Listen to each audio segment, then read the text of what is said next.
Okay, good morning, everybody. Well, I'll call this meeting to order. You know what, fellas, if you don't mind, would you mind if we go out of order on the agenda here? Sure. And I'd like to ask Dave and Mark and Clint for an infrastructure update as from the storm. If we could just do that first, right off the bat. So, where do we stand? So, okay, can we do that first? Yeah, we're actually in good shape now. We've made all the repairs necessary and everything, so I mean, the system's back up and running. I mean, I can go over the details with you if you'd like after the fact with regards to walking through every single scenario. I'd kind of like to, I've never seen destruction like that before. Right. And, you know, like, I'd kind of like to know how many people were out, is there anybody still out? I took a look at the poles there down on Pine Street. I just went and looked again. Pole 53, when I looked at it the other day, last week, I thought it was compromised, but no, it looks pretty good. Yeah. Is that, Well, we had 4 poles come down on Pine and Hyde, that area. So those 4 poles were replaced, and that was obviously, that was our there's multiple 5 kV on those poles. There's Pine South is on that pole. So we lost once Pine, with the 4 poles coming down at Pine and High, we lost the 2365, we lost the 2375. And then we lost the Pine South circuit. So those are about 23,000. And then, yeah, the 2365, 2375, and 23 kV circuits, and then Pine South is obviously 5 kV, so we lost those. 4 poles came down. That was when we had Middleton come to assist, and Middleton actually took the lead on that particular project, which was a huge project for us and a huge help. I mean, Middleton was unbelievable, really were. Can't say enough for the support they provided us. Right, I had a chance to speak with those guys while I was down there. Yeah. You know, they were at it hard, along with Oh, yeah. damage crews too. So that went out at approximately anywhere from that 2 to 3 time frame in the morning on Thursday. Middleton was there at about 4 p.m. that day, or just after. We got them situated. They were working on that from, you know, Thursday evening, call it, all the way through Saturday evening. I mean, nonstop. I mean, we had our guys on basically like an 18 and 6 rotation, you know, 18 hours on, 6 hours rest. Mhm. And we actually had support from Powerline as well, who did a fantastic job. So we Was had that multiple the- crews. Was that the outfit working down at Danvers Ford there? Yes, they Okay. worked, so that's what happened to us, is we sort of got crippled where when we had the trees come over at Pine and Hyde, that took out 2 of our main feeds right there. You know, 2 out of our 6 23 kV circuits. And then over at Danvers Ford, when that came, the trees came down there, that took out the 2355. So now we lost 3 out of our 6 circuits. And that's right at the beginning of the circuits now. So what we were looking to do was see, do we have the ability to make ties in the field with our other circuits? However, we had trees come down on Park Street right away, sort of back behind Walgreens area. That took out one of our sort of other contingencies. So we actually had Powerline fixing that as well. And then, as sort of the last resort in a sense, when we can usually get the support from Peabody, a tree came down and took out the Peabody tie on us as well. So we had a tree come down there and snap the top of the pole off there. So we were crippled in a sense where we needed to make some kind of repairs before we could actually do some switching to get customers restored. So obviously we jumped on, looking at the scenarios here, that Pine and Hyde was just extensive amount of work. We knew that we needed to put somebody on it, however, that wasn't gonna be the sort of the quick fix to get people back on. So what we needed to do was we needed to really focus on, obviously, the Danvers Ford one, so we could get the 2355 back on. And then once we did that, we could pick up other customers.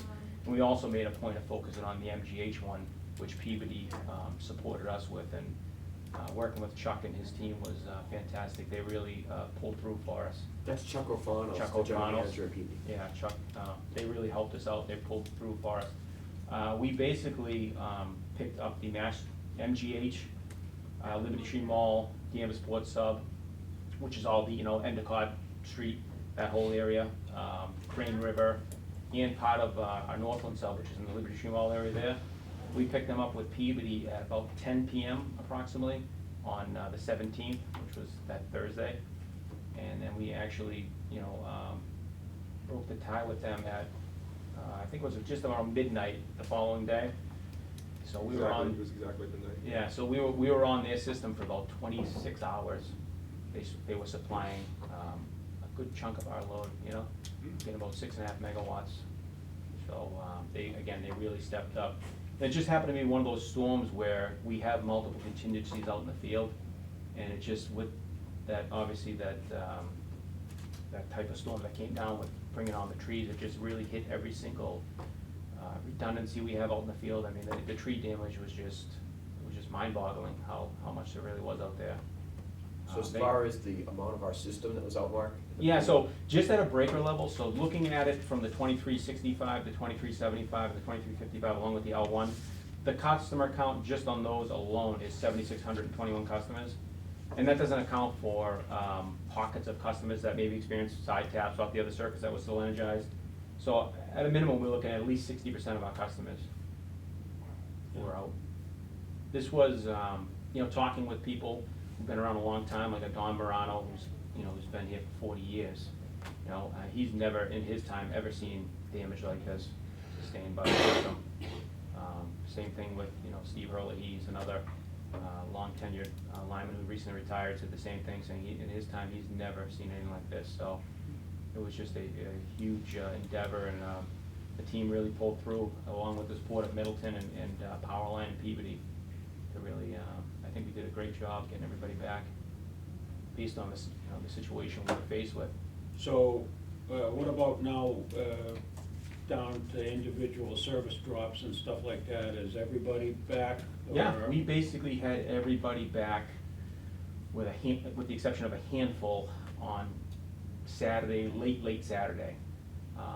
So what happened was we were able to get back, again, Middleton finished working on Pine and Hyde, so we're able to switch back to 2375 and get the 2365 back on, along with the back half of Pine South, because we were able to pick up the front half earlier by switching. So we were able to do that around 6:30 PM on Saturday night, and at that point we were able to pick up sort of our last customer, which was the Sylvan Center, because they were the one customer we couldn't pick up until we energized that 23. And then after that, it was just down to individual services, people who needed electricians to make repairs. We picked up what we could. We've been working with Mark Zuberek, who's been doing an excellent job, and he's been going out, obviously doing the inspections for us. As soon as he let us know everybody was good, we'd hook them up. So there's about less than a handful now who we're still waiting on. A couple of them, at least this was as of yesterday, we were still waiting on them to have some repairs made by electricians. So we're in really good shape. Any idea, Dave, what the storm cost? Not yet. We talked about how to rough out a number yesterday, or we email it out shortly. And so, I wanna say, that was an unprecedented event. I certainly, there's been a few now, they seem to be getting worse in intensity. Yeah, I agree. It just seems like it's more prevalent. I agree. I was saying the same thing earlier, saying that these storms seem to be just more prevalent. The bigger. How many bigger, more calls? powerful. It's hard to say. We're trying to utilize, obviously the police to help us. We had people supporting us inside, dispatching. We had an email address going out internally to help get the calls facilitated. So we said anybody in the DPW or police or whoever sees something, we wanted them to route it through to us, as long as it wasn't a critical emergency. If it was something that was, like a wire burning on the ground, maybe primary down, we wanted to hear it over the radio from them. But we were trying to use that to sort of make note of, maybe like the bird dog, some of the customer calls. Are you gonna like put the events in chronological order at 3:55 AM, this circuit went out, and will I there kind be of noted it a little report bit like that? myself right here, just to, I did actually make a note of it myself right here just before I was coming over, just to kind of go over the specifics with you guys. Just sort of the big ticket items as far as, I don't have it to a customer count, but I have it kind of noted down here time-wise as far as when sort of the trouble happened, when we lost the 2365, when we lost the 2375, Pine South, and then a lot of the big events, when we were able to finally pick up, Town Hall, Liberty Tree Mall, all those areas, so kind of have that broken down. Yeah. And further to the point, Dave, in the little note to the people, to the customers, they are, a lot of our customers, they're inconvenienced by that, but not only that, but some of the commercial customers, they're losing money. Okay, we don't have to apologize for it, because Danvers Electric did a great job bringing things back up, but, just to let them know that, service interruptions do happen from time to time, because of events that are beyond our control. Okay, a storm, a squirrel, a drunk driver hitting a telephone pole, it happens. Sure. So whatever you put together and how you do it, maybe, something publicly, and thanking the response crews, not only, especially Middleton and Danvers Electric crews, but the tree cutting crews too. I mean, they're another set of employees that went above and beyond the call of duty in a situation like that. And their tree is always excellent, they really are. Yeah. They've been, we've had them under the town contract for quite some time, and they just deliver every single day. Can't So, say enough. You're right, we need to include the commercial ones, and during the storm, many of our commercial customers we're in contact with. Mark talked to a lot of them multiple times, I talked to a lot of them multiple times, just to find out what their needs are and give them an expectation. Is it a day, is it another day? And so we worked it also, and we had to sit down and really work out our priority lists of which customers are priority, like the nursing homes, when do we need to get the schools back online. And so we did a lot of work prioritizing that and just getting that information out to those customers behind the scenes. And so the switching from the skater room and everything was a little complicated because of the damage too. Absolutely. Yeah. Yeah, we were really, everybody was running rampant nonstop. It was quite an effort by everybody. Yeah. Just, it really was. I mean, again, I think they noted it was a bomb cyclone that hit here, right? And, Yeah. I mean, it was on the front page of the Weather Channel and everything. That's where you could know it was a big event. They would have pictures of Pine and Hyde over there because it looked like a war zone out there almost, if you would have saw the damage initially. Okay, and then let me ask, that one pole on Pine Street, I thought was compromised when I looked at it Saturday. And I just went and looked at it right now, and it looked pretty good. Is it compromised? Because it wasn't replaced. That last one next to the, I don't know, what's that, apartment building there or something? Is it where it crosses the street, that last one where it crosses the street? It's right in front of that, it looks like a multi-family dwelling there. It would have been the last one. And, So down towards the Sylvan Street end? Yeah. So past Hyde Street towards Sylvan Street? No, it's No, coming no, towards the- Adams, towards- right? Is Up it here. before- So right before Adams Street? Yeah. Yeah, if it's that last one before it crosses over, that pole, that was fine at the moment. We ended up having to rake the pole back. And Yeah, actually more it tension looked- on it it. looked- We had, that's what it was leaning hanging, more. So right. we were able to get the digger truck down there, we were able to rake the pole back and get more tension on that guy wire to bring it back. Yeah, I did. Because what happened was the 4 poles prior to that all snapped and came And down, they- it was adding tension on that pole, and that was the last pole sort of hanging on, which Right, caused it it looked to stressed and. come over a little bit, but, Hanging, and, Yeah. it looked pretty good, right, I just looked at it now. Yeah, Yeah. because we were able to do that. Okay. So, all right, you guys got any other questions on that? I got one. We had a bomb cyclone, unprecedented event, but as we all see on the news every day, these unprecedented 100-year, 1,000-year storms are happening every few years. Do we need to take a look at the system in terms of more redundancies? And I don't expect you to answer that other than, Right. maybe it's worth looking at. Yeah, well, we already are, so the 2365 that got, that got taken out down by Walgreens behind there, we're looking to see if we can bring that up Lawrence Street. That's kind of in the works, in the plan, saying that because we've had an issue down there in the past, and I forgot to mention, and I don't wanna mention that the DPW being, you know, Chuck Farrell and his crew, really helped us out in a jam. They did an exceptional job too with coming to the calling when we actually, again, down the Park Street right away, where we lost a pole down there. And it was critical for us to get that back to pick up customers. We had to have him and his crew helped us out to support to build a road so we could get back there, because the existing railroad tracks that are down there, and our trucks can't get over them, they'll bottom out over them, so he ended up having to help us build that road. So our goal is to get that circuit off that right away, so we don't have to deal with that. I'm thinking more of a system-wide question, really a bigger look at, you know, how many redundancies we have. Yep. You know, should there be more, given that we've had, you know, we've lost between 3 and 4 of our main feeds, what you said. Yeah.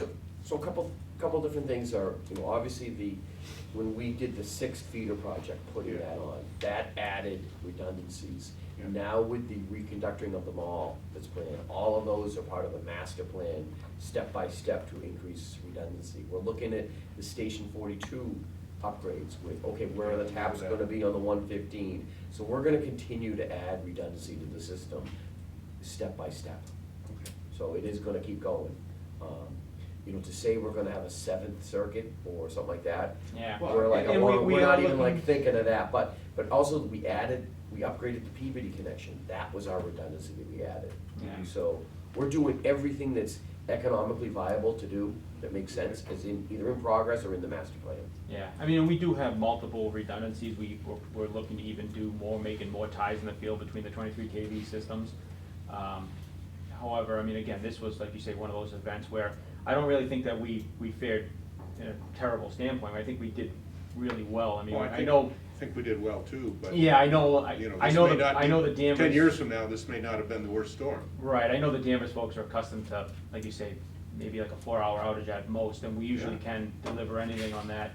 And this was an anomaly, but maybe it is more like this in the future, but I still think I mean, we everything you hear fared, we says fared it much is. better than any other IOU would have done, like the investor owns, like the National Grid's, the Eversources. Oh, yeah. We hear customers who are still out to probably this day. Yeah. So- So I'm not being critical, I'm just Yeah. saying, you know. And we are looking at more redundant, And we're gonna follow up, we have, follow-up meetings to look at what happened on this. In our planning, have we missed something Mhm. that would make it so that, do we have other weak links where multiple circuits can be taken out?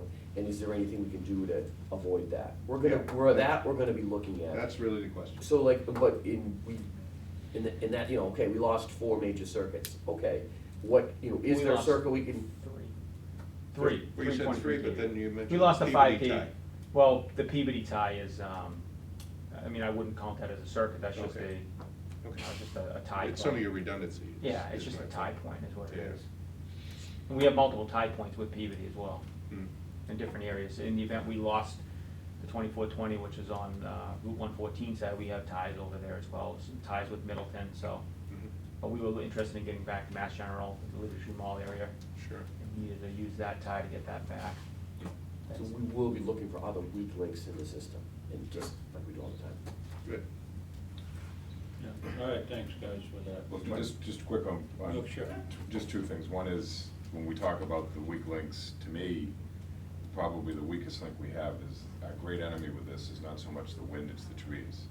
And I think that Mhm. what we probably, when we do that post-event analysis, I really do think that one of the things that we have to be very cognizant of is to look at those trees that took these down and say to ourselves, should we have taken these trees down before this occurred? Mhm. And are there other areas around town? I'm sure that's part of the analysis, but ultimately, you know, you're right, but it's really in this type of an event, we can't stop the weather. The weather's gonna be what it is, but we may have to take a much more aggressive look at tree pruning and tree removal, which I know people hate because we do love the trees, but they are our greatest enemy for sure when we get to one of these things. And then the second thing is that, although I absolutely agree with the chair, that thank you letter to the customers, I think appropriately would come from the administration. However, I would like to have our board send a thank you letter to those entities that helped the town and helped our department, because I think it would be appropriate for us as the commission to say to those people, you know, you went so far and beyond. We don't normally get involved in this type of stuff, but we're so grateful for what you did. Thank you very much. We'll do that, Sure. we'll talk about that. Yeah. Yeah. Good, Thanks. get that going. Excellent. With that then, thanks for that update on that, and I'm glad to hear that everybody's back and we're moving forward here. With that, I will allow public comments at this point.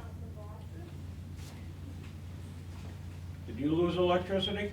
No, and I want to thank you guys, the electric company, for sparing the neighborhood altogether. We must be in Middleton already, so that's why we're on that end of the town. We did not lose power, and we appreciate all of your efforts that you have done. The thing is that, I don't know what happened, but our neighborhood was totally spared. There were some branches, that's about it. I didn't lose anything, so a lot of leaves, that's all. Yeah, I think it was just the specific areas in town that It really got pops. hit, because Yeah. even Middleton didn't obviously fare that bad. That's Because right. that's why, when we reached out to Mike said that, they had some nuisance calls that they were handling, but obviously with that, they were able to support us with all their resources, thankfully. So I would like to just express our thanks for our neighborhood. Maybe you guys had something to do with sparing the neighborhood, but I think it was nature. So I appreciate it, and that's one of the positive things I want to say. The other thing I would like to just bring up, and I have been asking for this for, I don't know, probably 6 months, is the calculation and the submittal to the DPU on the base rate calculation, not the rate adjustment that you guys look at every month. Because I received that, thank you very much, but I need to take a look at how the base rate has been calculated. Supposedly it's submitted to the DPU on an annual basis in December or January, and I would just like to receive a copy of that, please. Thank you. Clint, can you get on that? Yeah, we can take a look at that. Yeah, thanks. Okay, with that, I'll take a motion to close public comments at this time. So moved. Second. All in favor? Aye. Okay. Next item on the agenda is to accept the minutes from our last meeting. I'll move with the minor change I suggested to Stephanie. The Did you spelling. get the minor change, Mike? It was just some very It minor. was just a spelling. A spelling Spelling, mistake. okay. Do I need to note that? Probably not. Nah. Second. All in favor? Aye. Okay. Peter, if you could go over the financials with us. Mr. Chairman, today we're looking at the July 31st, 2019 financial statements of the electric division. If we start at the top of the income statement, our revenues are down almost $1 million from the way they were last year, or slightly less than 5%. And if I drop down to the bottom of the page, we look at the purchase power expenses.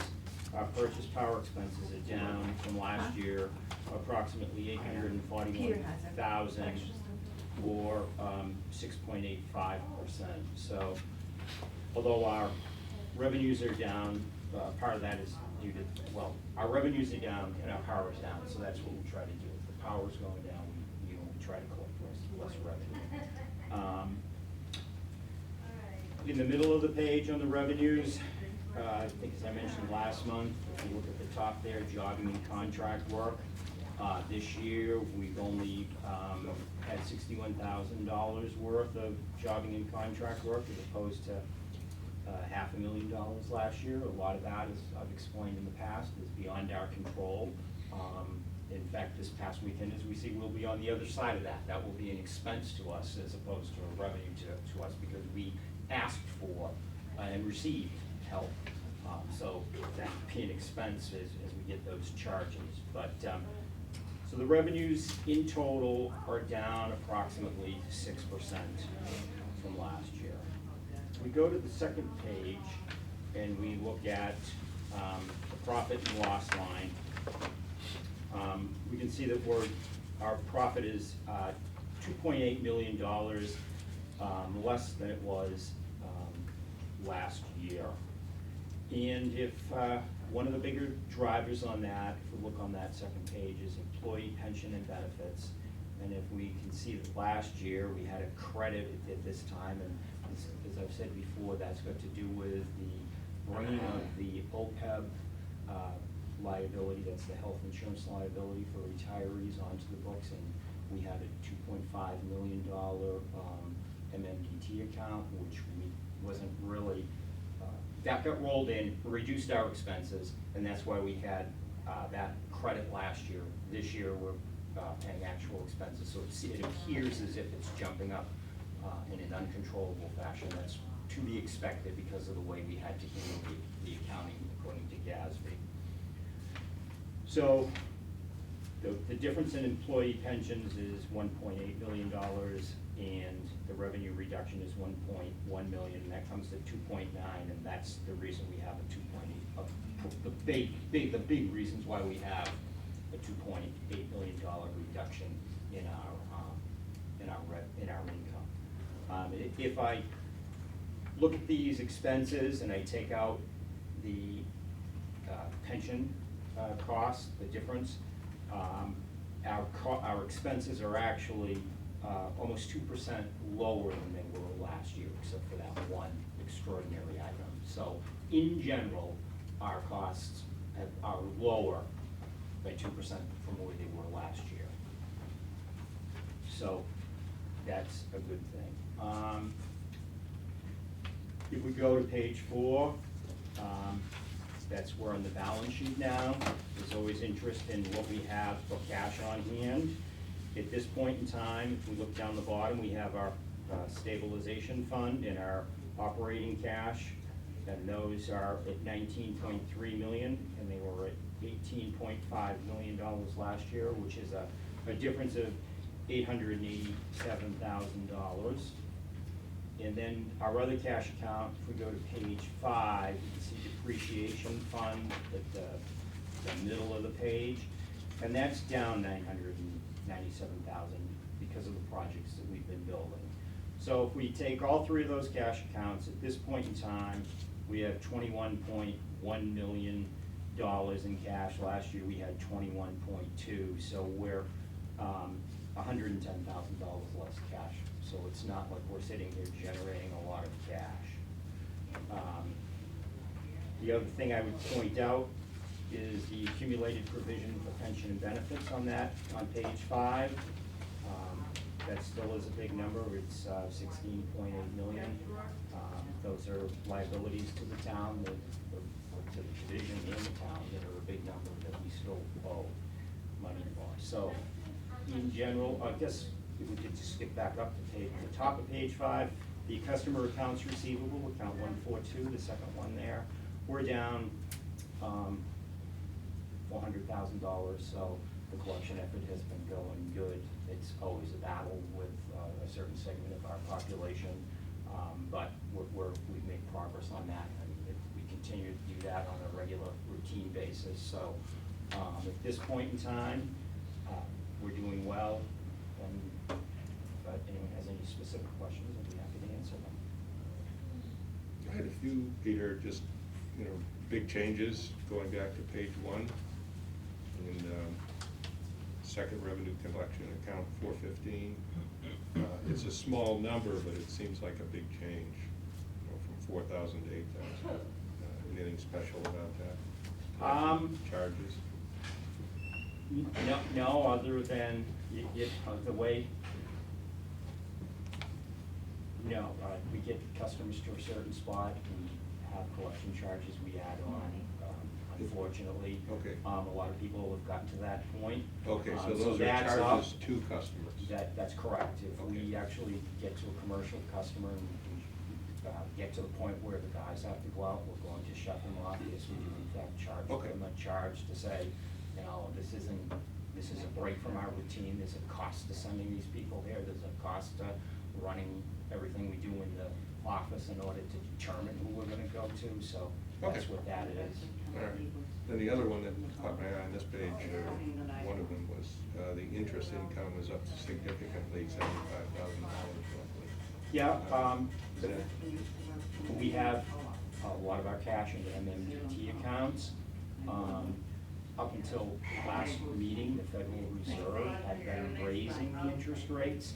The MMDT accounts, when I talked to the treasurer collector about this, those increases by the Federal Reserve flow more directly right to these MMDT accounts and are reflected at a quicker basis as opposed to a savings account or a checking account that most of us may have. Sure. So that increase has directly benefited us. Now, if they've gone the other way, the last Yeah, meeting, the they last- lowered it. Yeah. Consensus is they're gonna lower it again, so I would Yeah. expect that number to drift back down next year. We'll be sitting here next year saying, how come it's, we may be sitting here next year Yeah. saying, how come it's going down? Yeah, okay. And then down on expenses, number 556, system load dispatch, system control and dispatch. Yeah, you know, that's a power one, and I don't really know the specifics of that. Okay, so that's related to power. Yeah, that's part of that number that I talk about, the purchase power, from purchase power 555 Yeah. down to 570, that's all has to do with how they directed on the ISO New England system and stuff, and Yeah, it's just, the power went down less than 10%, but that went down almost 80%. So it just struck me as. yeah, I don't know the I don't know. specifics of Yeah. that one, but Okay. it's all related to how the power has to be directed on the Okay. ISO New England. And then on the next page, number 582 is up like a third, operation supplies and expenses. It's, I assume kind of a miscellaneous thing, and you'd assume it was sort of tracked in general. Yeah, that can be if the guys are outside doing routine maintenance work, like, as opposed to capital projects. Right. The maintenance work would be lumped in here as opposed to if all the crews were out doing capital projects. Oh, So okay. that is sometimes, it can be planned, whether we're doing maintenance or capital, but sometimes it's not in our control either if we have a smaller storm that would be, that could cause this to go up. Okay. Next one I had a question on was, again, street lighting expense. I ask that almost every month. It's, again, not huge numbers, but it's doubled when, we put in the high efficiency LED lights. You'd think it would go down. Right, but I think as we mentioned in the past, that I've got that here rolled up as street lighting expense. There are sub-accounts under that which are traffic lights, and I know the traffic lights down at, I believe it was Sylvan and Endicott Street, we had to do some work there. We had to replace the control box, and the control boxes were very expensive.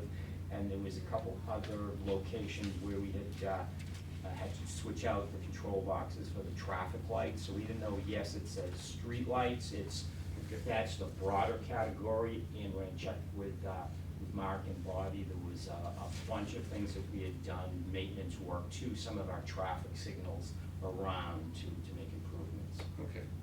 And then a couple more, energy conservation, 909.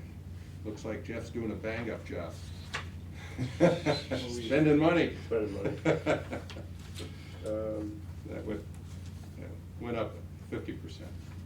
And I assume it's as simple as we're doing more, and therefore we're, Jeff didn't exist last year at this time. yeah. Well, he did somewhat, but not. Yeah, we expanded as you probably know, we Yeah. expanded rebate programs and also pushed out doing the electric vehicle program. So Yeah. it includes, some of the energy conservation stuff includes our contracts with Energy New England. And so we're doing more work, Yeah. pretty much, so. Okay. Yeah, that to me is not a bad thing. No, It it's says we're just- doing more. We're doing more and trying to promote the program more, so, programs more, so. Yeah, that's what we would expect. And the more that works, we're gonna see a direct reflection in the sales, and the sales will go down. Yeah. Just, Nice know. job, Jeff. Yeah, right. That's one of the questions The Dave had. more- and the more one thing. It is. One of the questions, he goes, how do you explain this? I'm like, oh, God, pull this one. But, You're gonna have to explain this. Yeah. So the more successful Jeff is, Yeah. it does That's a good reflect our interview. revenues. Yeah. Well, I guess, Jeff, the lesson from that is keep your resume updated. I know. No! I'm trying to put, I'm trying to put Jeff, more can I get hats your on coffee? within the utility. Please see Clint on the work I'm doing with meters, key accounts. But I do have a efficiency report update that I can share. Next Yeah. step, or do it Next after time? the Yeah. PPA. Okay. No, after the PPA. After the PPA, okay. Okay. And I guess then the last one was down below the 427, the interest on bonds and notes went up quite dramatically, from 350 to almost 100,000. I'm gonna guess that that's a timing issue. We have, the bonds for this division, we pay them in, we pay the interest in January, and we pay the interest in principal in July. And now that the utility account position's been here, she's more up to speed and more aware of Yeah. things that are coming along, so Mhm. I'm thinking that that's really just a timing Okay. thing where we got it in earlier this year and more, it, matches to the exact month when Sure. we did that. Okay. Well, I think that's it. Yeah.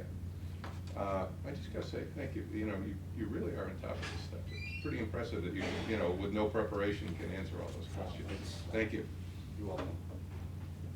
That's it. Mike. Okay, thanks, Bill. Mike, you have anything? Nope, we're good. Okay.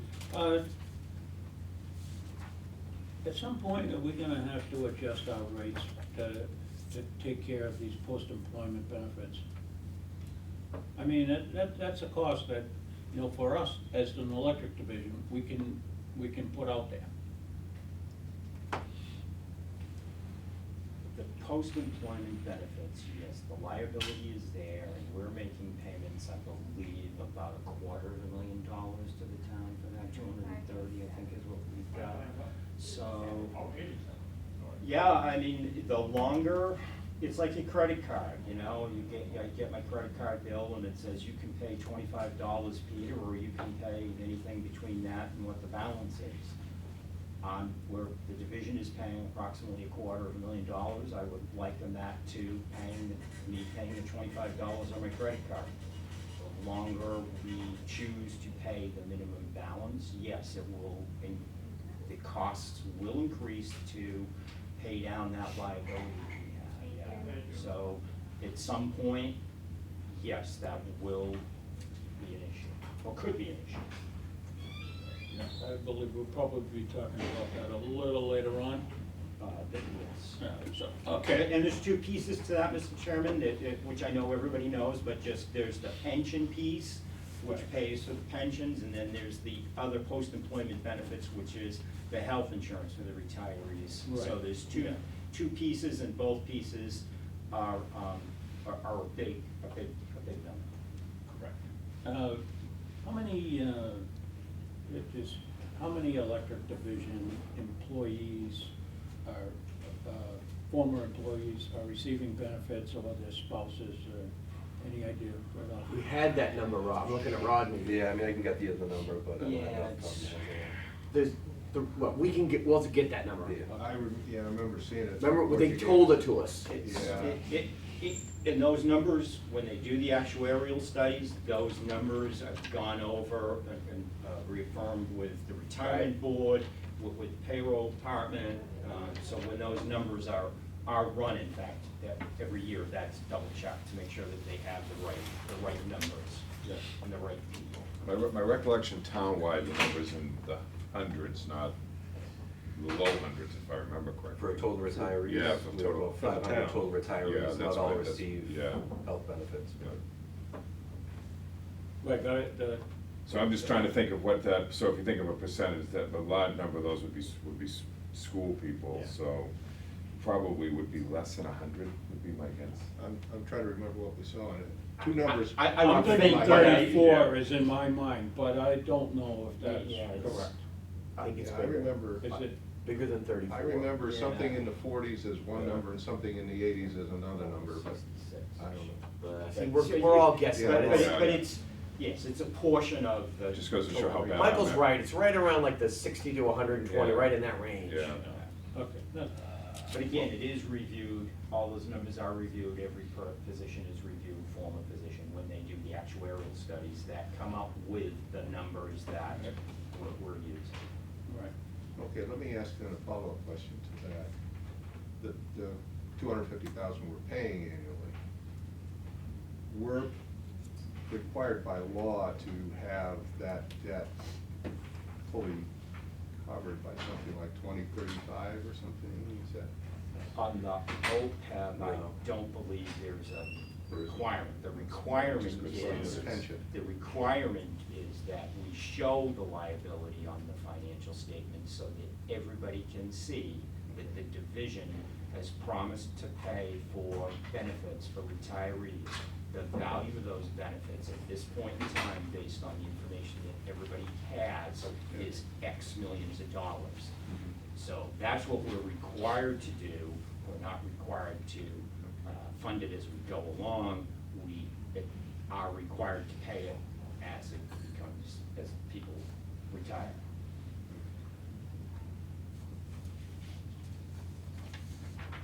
There are actually, if I remember correctly, there are communities which are, we would look at and say are very well-run communities which have very good bond ratings that pay absolutely nothing towards those costs in the future standpoint. October, the OPEB liability is 10.5 million.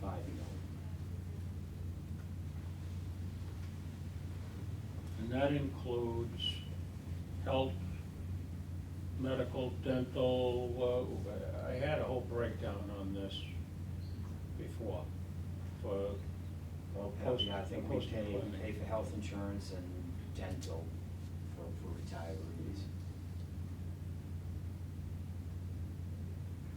And there's spouses and. Depending upon, yes, Yeah. depending if An I were to option. retire and Yeah. take whatever the option is, my Yeah. wife and I would be covered, and then if I predeceased her, the benefits could roll to her until Continue. she Yeah, was deceased. yeah, I get that. I guess the question is, at the rate we're paying, are we reducing that liability or increasing it? On the OPEB, It's increasing. Yes, It's increasing. the OPEB, the pension. And the $5 million we paid down, was that pension? That was pension. Pension, all right. I'm trying to think back to the efficiency audit we did. Was there a recommendation in there to try to set some money aside to pay that down? Because my recollection is that was paying the $5 million was quite financially effective for us. So, Are we so looking we at had a making- recommendation that the 5 million paid off and was a good investment for the town. We should Yes. look at least maintain our schedule and look at paying that off, the retirement one. It talked about on the health benefit one, that we should look at a funding schedule Okay, to have a goal, have a funding goal to pay it off. okay. And that is in the policy that's being written, is that the? So idea? that one, we're dealing with the retirement issue first, which we'll talk about today more. And then we're gonna have to grapple later on with the funding schedule for OPEB. It's probably down the priority list. A number of things. Okay. But No, Rodney, it's on the Rodney. list, right?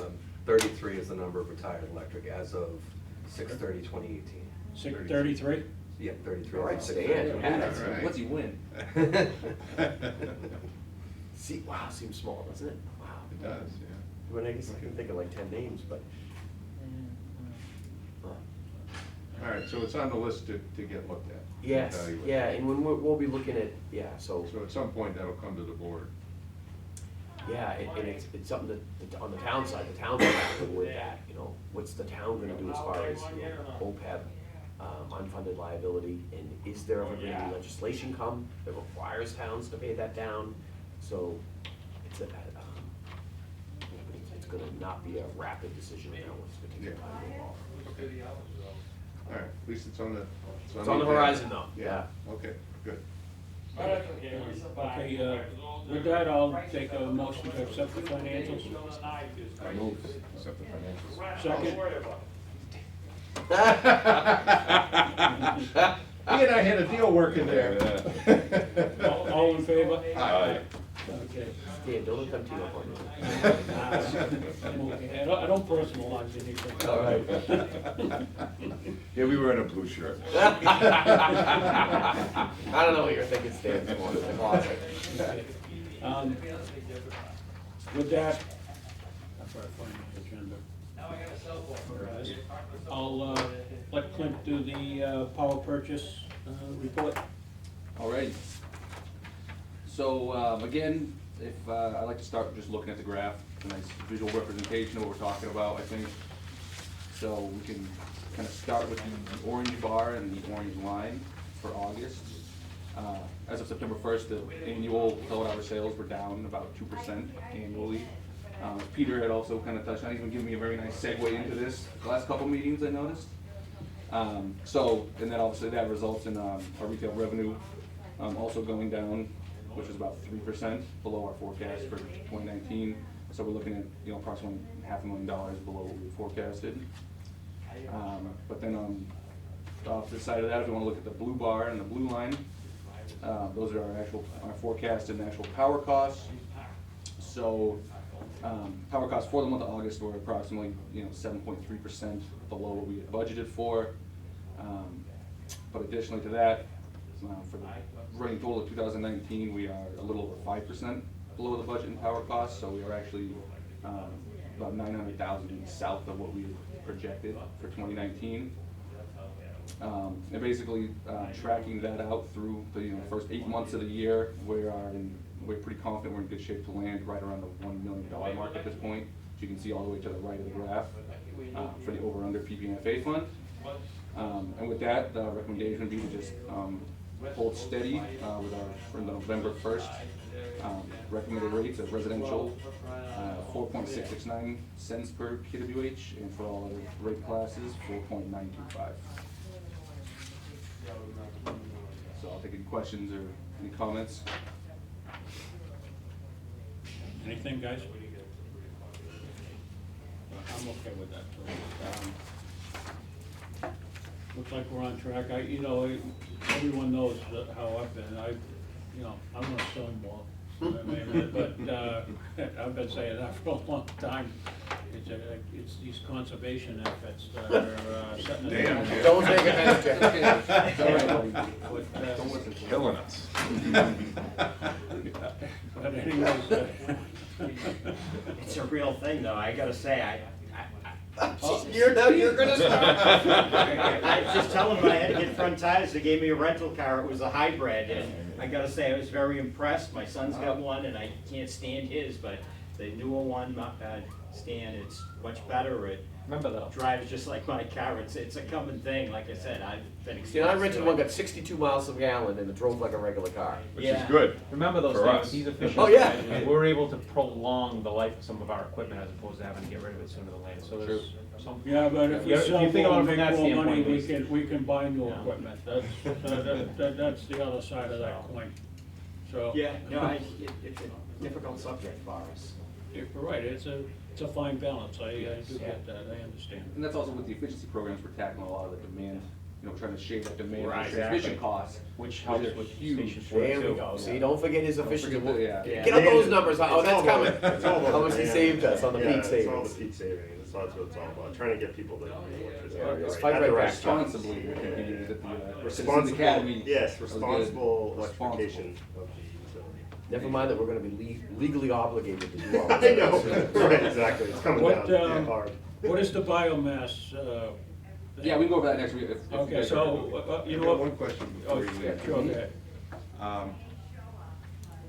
Given the conversation we just had, and it's been in the back of my mind for a while, the water rates went up because their base costs weren't being covered, the fixed cost portion, if you will. And that was the reason behind raising the water rates. We are in a similar situation in that our base costs are mostly uncovered, like our revenues are what, 2 or 3% based on the fixed costs. And our fixed costs are what, around a third or something, significantly more. How risky is it for us to continue with that kind of rate structure, given conservation efforts and the fact that our base costs are uncovered by So- our rates? we're good through the end of the year. Yeah. We just, last week had a conference call, we interviewed multiple companies to get someone in order to assist us with a cost of service study. Okay. So we're gonna do we haven't done one in a long time, we need to go, do that study to show us what is it costing us to, provide you with 1 kilowatt of electricity, not the power supply side, but Right. the operational Right. side. What are our fixed costs, what are our variable costs? So we are close, we're getting a proposal in from a company that for a reasonable amount of money, to do a cost of service study, which is gonna answer those those questions. We haven't looked at our demand charges for a long time, are those in the ballpark, are they right? Our customer charges, we're gonna be looking at all of that. And it's in conjunction with, we all know, we talked about last meeting, the towns researching the payment in lieu of tax. Mhm. It's been the same way for a long time, and what should that be?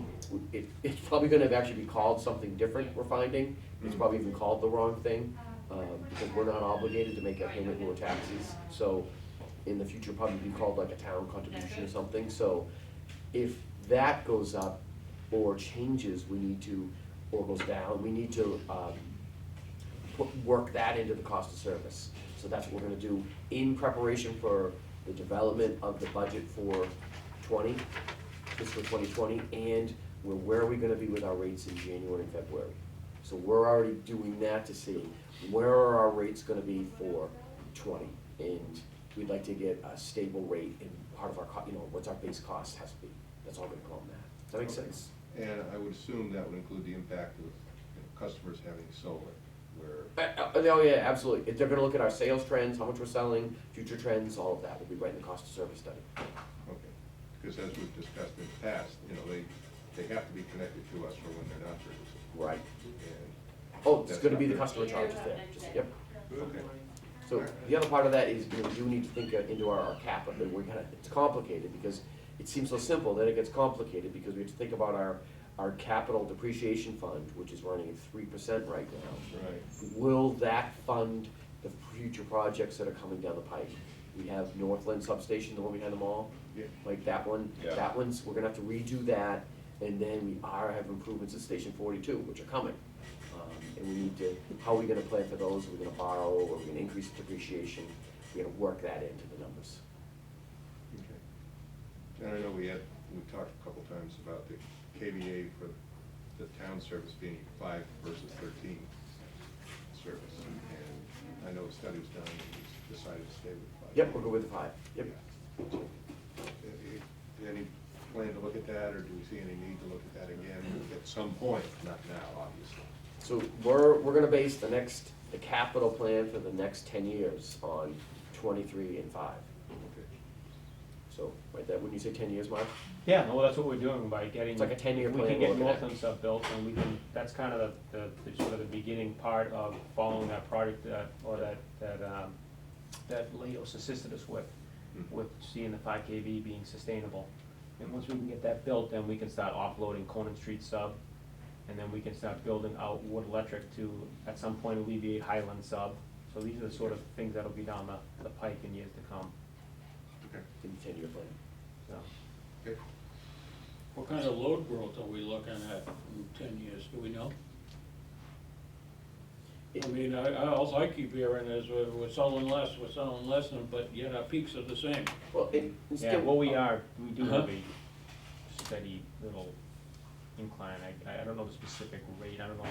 I'd have to look at that and get the specifics on it. I remember it was noted when we had that looked at. I don't know off the top of my head what it was. Stan and I saw the same graphs, I think, up at NEPA, when they showed us the trend of us coming down, and that has just, it's slowly creeping up. Okay.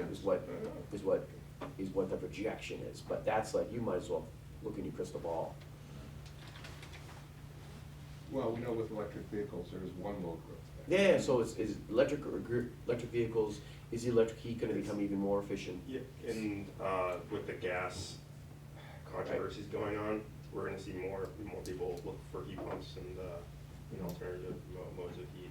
I don't think we're gonna see propane or anything like that, but from what I've been hearing, and what I've seen just firsthand, is that the heat pump heating systems are actually cheaper if, you know, we're around the same cost as natural gas.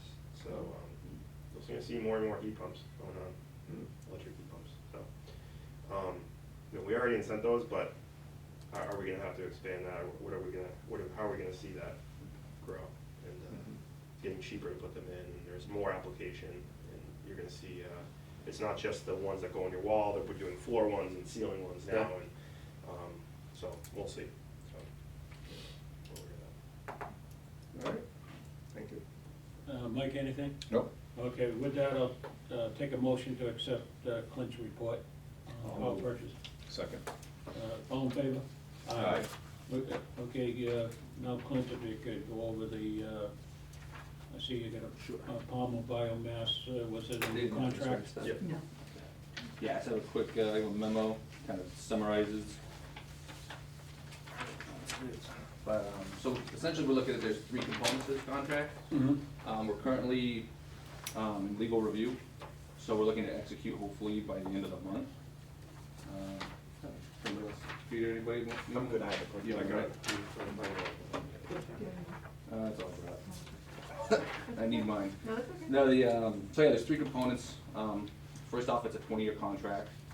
This is for a new biomass facility that is yet to be built. We are sort of partnering, if you want to think about it like that, with other municipal electric plants to come in as a one package deal contract, wherein we get 12% of that. This is scheduled to come online sometime in 2021, and then again expected for a 20-year term. So the first portion I'd like to speak about is the energy that we'll be receiving off of that. So it's structured in a tiered kind of escalation where the first 5 years are fixed, and then years 6 through 15, there's a consumer price index escalator of 2.5%, and then the last 5 years of the contract, the energy is flat. And if you take the estimate over the 20 years, we're looking at a price around 4.9 to 5.2 cents per kilowatt hour, which, just to put that into kind of perspective, our current portfolio average for energy only is about 5.6. So, look, very advantageous from that perspective. Additionally, I'll talk about the RECs in a minute, but so there's also a capacity portion to this. So we kind of mentioned we're trying to bring down our transmission and capacity costs as much as possible. And one way to do that is to lock into these long-term capacity contracts.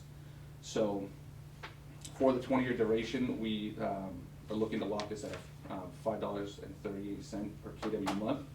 And to put that into perspective, this year was just around $7 for the capacity, for the system capacity, and in previous few years it's gone up to $14. So right now it's below the ICAP auction, which is closed through 2023 through ISO, which is an average of about $6. So that again looks like a good capacity hedge if you want to think about it like that. We only know the next 5 years, so we won't know for the years following, but can kind of expect capacity to eventually creep back up. So yeah. And then overall, so this would be, from an energy perspective, this will equate into about 12% of our pie graph, so that'll be our nice slice. And then to talk about the third portion of this would be the RECs. So because this is classified as a, how do they put it? So this facility meets the IOU clean energy standards, and it's also going to meet the greenhouse gas emission standards that are currently in legislation for the municipalities, wherein we will have to have a portion of our portfolio that ramps up pretty dramatically over the next 10 to 30 years, that to come from non-carbon sources. So this burns waste wood. I think it's 80%. Well, I don't, yeah, it's still in legislation. Still in legislation. So, this does meet the current requirements as outlined by the state, in that it is at least 50% more, or produces less carbon than a natural gas-fired plant. So, it's about 84% less. So, that being the case, it does produce the renewable energy credits, which will, at this current time, we don't have any kind of mandate that as a municipal electric, we need to have any portion of our portfolio supported by RECs, but in the future it's expected that we will. So for the time being, we'll still be able to sell these back into the Connecticut class market, and they are working on This is still in the air if these will classify as Massachusetts recs, but we will be able to sell them in the Connecticut's market, which if you look at the first page, those two tables, the pricing is the same. There'd just be there'd be a small admin fee to be able to sell into that market. And then at the point in the future where we're required to have these recs, then this will just be another push to offset what we're gonna have to procure from market. So overall, it's, you know, it's a very lucrative deal. I think it's a very, it's a solid contract, that we plan to proceed with. Again, right now, it's in legal review. We've already, issued our memo of intent. And once we hear back from our lawyers and we settle on the final contract, we're looking to hopefully execute by, I would say, early November. Let me ask a question. This is Sure. renewable, but it's not carbon free. And what, if that should change at some point, are we gonna be left holding the bag? Well, from all the legislation talking with Energy New England, because that was one of our first questions when this was part of the Green Deal piece that they pitched us earlier in the year. This would be locked in under this current legislation, and it would be basically grandfathered, so we would be secure in the 20-year contract. So they can't pull the rug out from under you once you signed up for it. And the last piece, Clint, is the 2021, that fits into our portfolio to replace? Yeah, so we have, one of the next air contracts is coming to term in 2022, so this would actually, if everything goes on schedule, would fit in nicely to take over a nice piece of that. Right up to replace that. Yep. And thank you for including the logic that it's energy or carbon efficient. That was, yeah. That was a big question from us, and also where the actual fuel is coming from, and they've guaranteed that, you know, the fuel source, in most of the biomass sources. Where is it coming from? Wastewood, Wastewood. Yeah, from where? all over, All over the wherever they city, can get. basically wherever they can get it, so. Yeah. Like tearing down houses and stuff. I mean, stuff, yeah, like tree trimming, like tree companies and things of that nature, they pay to get rid of this stuff. It's all sorted, and we had to actually, you know, they have to verify with DEP to make sure it's coming from the right place to classify it as this stuff. I just actually was at Reading Municipal Light on Friday, and I met with a couple representatives. The big issue is in that legislation dealing with the nuclear issue and whether that classifies, but this was never in question. This Palmer deal, which E&E has brokered, is kind of already included in the whole deal. As I mentioned with the rec, so we're in good shape. So besides being a nice power capacity energy package, it also has the benefit of the rec, so the non-carbon source. Yeah. So, And it seems to be very low risk in that category. yeah, precisely, yep. We're expecting that legislation to pass, but we're still working with our representatives to make sure that the municipal lights are not coming out at the short end of the stick on these issues. Because we are, actually, in terms of most communities are ahead of the curve in terms of our portfolio compared to how we use. So, Our other interest out there in the latest wind project off the Cape, that one doesn't seem to be going as well as this project, but. Yeah. Block Island, we've seen some contract details on the Block Island project. The communities are gonna get a portion of that, but I think that's been delayed as well. Right, So, that's the one. yeah, and so, so it's kind of wait and see on that one. Questions? Well, from my perspective, it's consistent with our mission of Sure is. affordable and reliable electricity. Yep. I say lock it in. That's just from my perspective. You guys, Yeah, it seems like maybe it's not the best, but it's really good. Is Yeah. that the best way to describe it? Yeah, it's good. are you expecting problems with nuclear power? So No, nuclear, no problem. Nuclear, the To me, it's question, carbon free. yes, Yeah. with That- to us, Same right. as us, that's Right. the We have general the- sentiment here. We have the opinion that it's carbon-free power from the nuclear, and that it should be classified as such, and we'll continue the legislative push to make sure, to have us classify it there, so. That's it. Yes, yeah, I mean, that's really what it comes down to, and I think all the meetings that have ownership in Seabrook in particular are on the same page with that, and pushing legislation in that that direction. What's the percentage roughly of muni versus big provider in the state? In the state, 12%. So muni's about- Actually, No, it's, so there's 41 MLPs versus the 355, Yeah. yeah, so town-wide, it's about 12%. But how about customer-wise, is it's less than? I would manage, yeah, it's probably less than that. Less than Way that. less. But big enough to be able to have some influence in terms of, we're not getting shut out from the legislative Yes, standpoint. so no, and that's where we band together Yeah. through both the Massachusetts Association and the New England to legislate together. We're down in DC, we legislate down there for the munis across the country, so, yeah, they listen to us. Who's gonna jump in on this with us? Peabody? I don't think I get the list for you. Yeah, we gave that Put list together earlier. The commitments. Seabrook is running to what, 50 or so? Is it 50? 50. I've read recently about these small nukes hitting the market. Is there any activity in New England coming along on that? We just heard talk, and that's it. Yeah. You mean like a town like Danvers having a small? Yeah, not that little. No, they're not that little, no, but they're Micro not No, the, I saw that 1,000 a megawatt. few years ago, remember? I know. Yeah. No, these are smaller, they're almost like a package nuke plant. Yeah. Compared to the massive, multi-billion-dollar things like Seabrook, these are much smaller, more of a standard package design.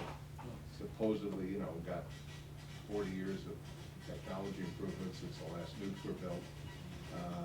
Theoretically much safer, hopefully less controversial, hopefully less expensive to bid, but, I'm sure still, anytime you want to build a nuke, you're gonna have, not in my backyard. Exciting. Yeah. You're talking barge mounted, similar to what the submarines are using Yeah, now. yeah, That capacity. yeah, But those will be all over the place. yeah. But you're not hearing anything from E&E or anybody Yeah, else not at coming this into point. New England at this point. Just, it was interesting reading and thought an interesting concept. Yeah. Okay. Because, at some point, Plymouth's just, gonna be shutting down or did shut down. Seabrook is at some point gonna shut down, and we're in Millstone at some point, they're gonna shut down. Yep. And there's, they're huge, so they're huge big plants. And I know we talk about wind and solar, but they're really not base load unless you can find a way to store them. Right. So, and it's just, in the back of the mind, at some point, and, those things take like 10 years to build with all the lawsuits and everything. Oh, yeah. So we're gonna be hitting a deadline, not the hugely distant future. Yep. So, okay, just, a question. Yeah. All right, thank you. So, Dave, what do you want, a blessing on that thing to move No. forward with that? or- Actually, we don't need the blessing, just wanted to discuss it with you guys. Okay, very good, yeah, that sounds pretty good to me, I'd Yeah. go for locking it in. All right.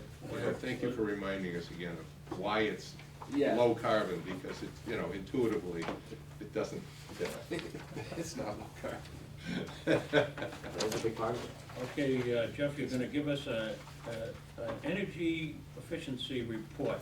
And before you start this, I just wanna ask one question. sure. How much Volkswagen money did Danvers get? We don't know yet because they haven't released any of none of the grant money has come out.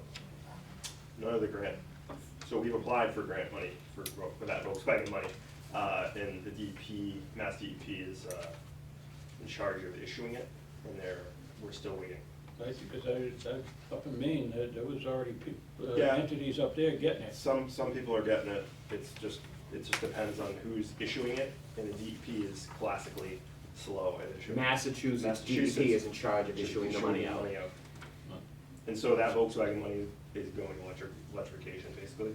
And so we're waiting, and so we have roughly $75,000 worth of applications right now in, with another round for larger equipment vehicles coming out, and we're gonna apply for that. And so we have queued up, I think, what was it, Mark? What truck are we replacing? For that right here? Volkswagen money? 26. 26 is Diesel. it, yeah. 26, that will be I'll put in, I think it pays for, what, 75% of that, of those costs, so. Oh, you're talking about the buck, that was He's talking 36. about the line, the line, 36. That was 36. 36 that we just. Okay, so either way, we have all the money queued up, we have all the paperwork queued up to get in that second round, that's already been allocated. So it's, the problem is it's being issued by the state, and the states are the ones controlling how it's being, you know, divvied up, and Massachusetts has a very comprehensive program that I don't think is, in my opinion, not being dealt with in the most timely manner. I know a lot of communities have money tied up in that, waiting on projects and charging stations and vehicles and, yeah, so I will, as soon as, you'll hear, probably gonna see a press release once we get that money, because we're waiting, we're ready to go. Okay, good, thanks. Yep. All right, proceed. What's the Volkswagen money? That's the diesel? The diesel, yeah. Settlement, okay. Yeah. Diesel settlement. I just hadn't heard that term, that I recall. This, you know, I'd like to just start with the peak savings and temp gen program. Just as we can skip ahead, this is some of the nitty gritty. We wrapped up the program on September, at the end of September, running the diesel fire generators for 3 months, June, July, August, and it's part of September as well. So it was 3.5 months. You can see that the generator produced about $298,000 worth of savings. You know, it cost us around $285,000 to run the generators and pay for the fuel. We run a peak savings program during the summer, you know, residential, commercial, and we have Tangent Energy Services help us run that program. They have an online platform, and they do outreach, and we have coordinated efforts to get the message out to our customers. And we see we lump in the generator savings with the larger program, so we see a $202,000 savings. Clint and I are currently, we're in the third of 3-year contract for that peak savings program with Tangent, and Clint and I are currently assessing the situation moving forward for next year. We may see a slightly different way we administer the program, focusing on our large customers, our commercial customers, our G1 and G3 customers, Yep. And identifying where we best spend our money in terms of how to deal with peak savings. And you know, I think the best bang for our buck, in my opinion, is spending that mostly on our large commercial customers.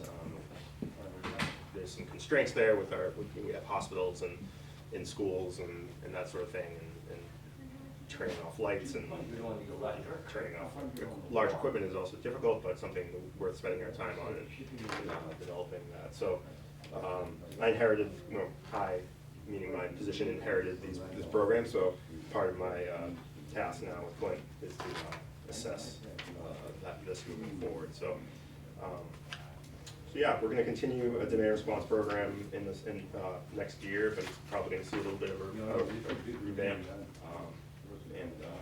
It's, you know, that's kind of the general sentiment around that. I don't know if you had any specific questions on this.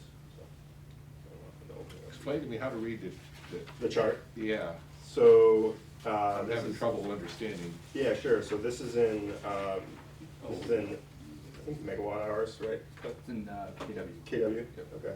And so this is for the entire summer, so roughly June 20th to September 20th. And then this is just a summary of the savings, the KW, the savings in capacity and transmission, because we go after when we run the gens and we go after those monthly peaks as well as the system peak. And so we see the savings are the positive, and then the costs are the negative. So you know, we're running, you know, program costs for Tangent. This is, you know, roughly what they spend for each side of the program, and then what we're seeing for savings. And then How do you get to the numbers? Because I look at the dollars that are shown here, you're spending, or you're saving 25.8 plus 1806 plus $37. And then, so that's like 27, and then the program costs are 28. Oh, that might just be a calculation error. And This then one the that changed. savings are like 10,000, and I'm like, how do those? You know, I think how do you get Tangent's there? missing a column. Tangent sent this over to us, they give us an annual report, we just got this last week. Yeah, not It even looks like we're missing a Monday. couple columns, actually. All right, but maybe that's So, what's yeah, causing my confusion. No, yeah, I'm looking at the same thing.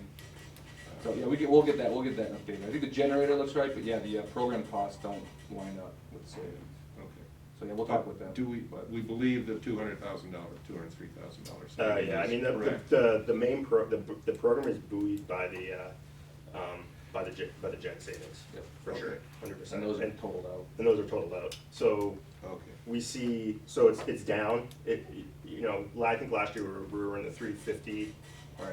range, and it's Yeah. down because capacity prices are down. Okay. Yeah. Yeah, because it struck me as low compared to last. Well, Yeah. the actual cost for the generator went up Went up about too, yeah, 60,000, and the capacity cost came down about 100,000. So, Okay, so that's, There it is that's right the- there. There's the difference. There's the difference, Okay. yeah. All right. So, there's two aspects to this. One is looking at program costs for the actual peak savings program. Because Tangent does they run the generators as well. So Yeah. they're the one that won the bid. So they run the peak savings program, and then they also run the generator.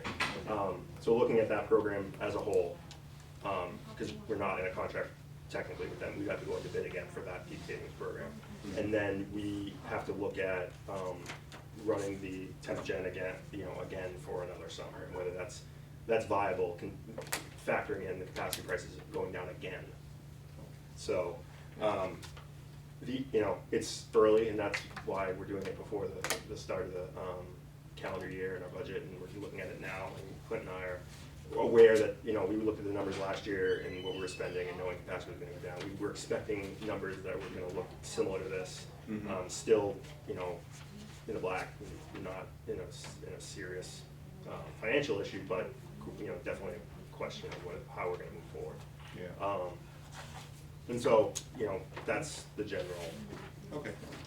All right, thank you. Moving on, the appliance heat pump rebate program. Basically, we expanded the program this year to include electric vehicle charging stations, dehumidifiers, hybrid electric water heaters, and then just changing some of the efficiency standards for heat pumps and the Energy Star appliances. You can see we do we've done about 97. Now this is at the end of, I believe, at the end of August. This is the most recent. I just got it from E&E. E&E processes all our rebates and issues checks. It's a much more efficient way we do the appliance rebate program.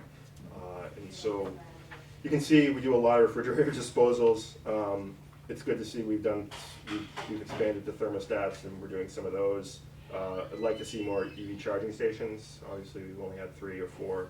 The importance of EV charging stations to identify customers that are obviously increasing their load, their base load in their homes, and identifying ways to deal with off-peak charging. We're still trying to, through some of our surveys with our peak savings program, we've identified some other level 2 charging habits in the town. So we're assessing that, but we're right in line with where we were last year in terms of rebate numbers and dollars spent. So last year we spent roughly 15,000, and so by the end of the year, I see us. It's a pretty linear trend. It's pretty consistent every month on how much we spend on rebates. Obviously we see more ACs and central ACs in the spring and the early summer. People, are buying those. And then we see, as it gets a little cooler, at the end of the summer, we see more heat pumps come in. So,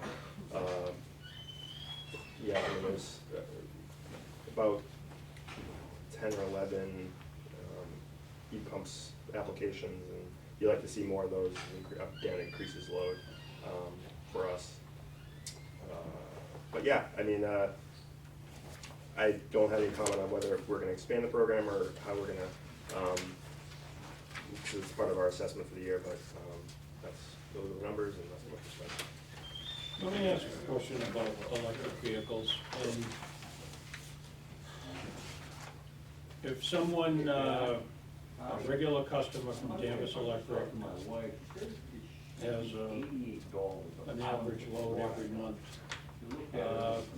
what does it increase by if you all of a sudden get an electric vehicle?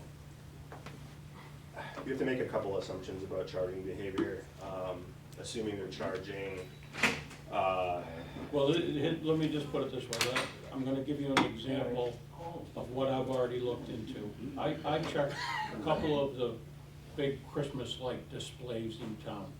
Okay, I looked at how much electricity they use, you know, for 10 months of the year, and then I look for the 2 months, and I see their bills double, so their load's double.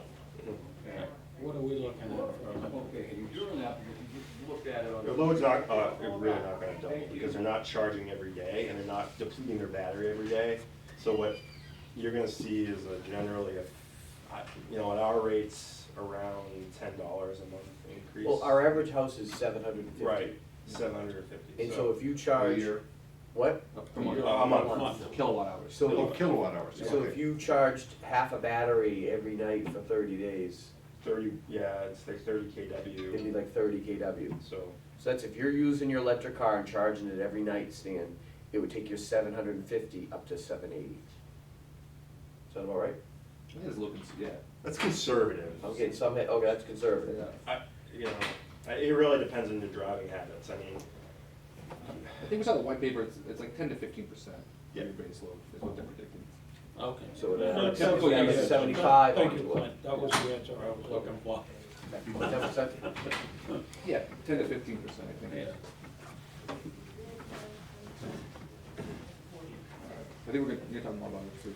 yeah, I'll talk more about electric vehicles. I mean, I'll just quickly go to the residential area of the audits. We're seeing a slight decrease in the amount of audits being done.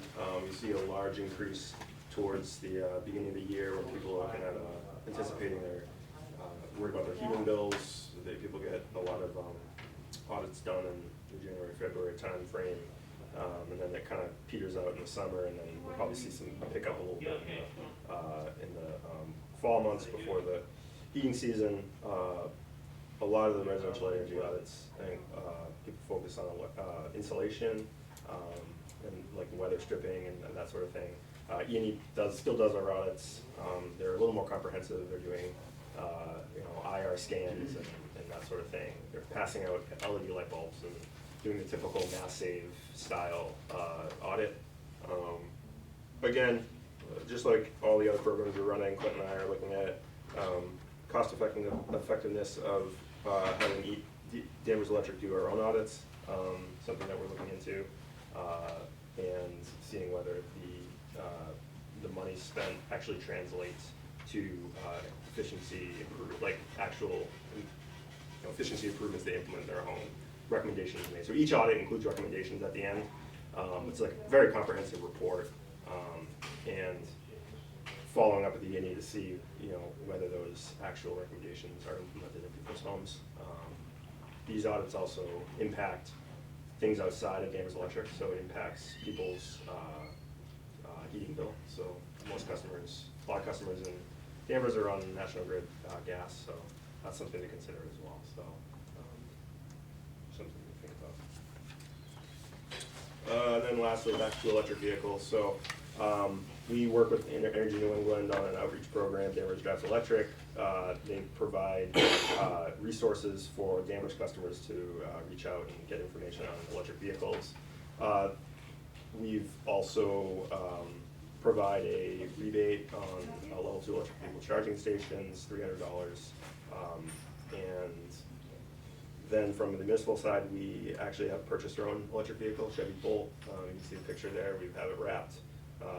And we have a electric vehicle charging stations installed at the One Boroughs parking lot. And so we're continuing to look for ways to electrify our fleet. So for next calendar year, we have to replace SUV and we're hoping to get a battery hybrid electric.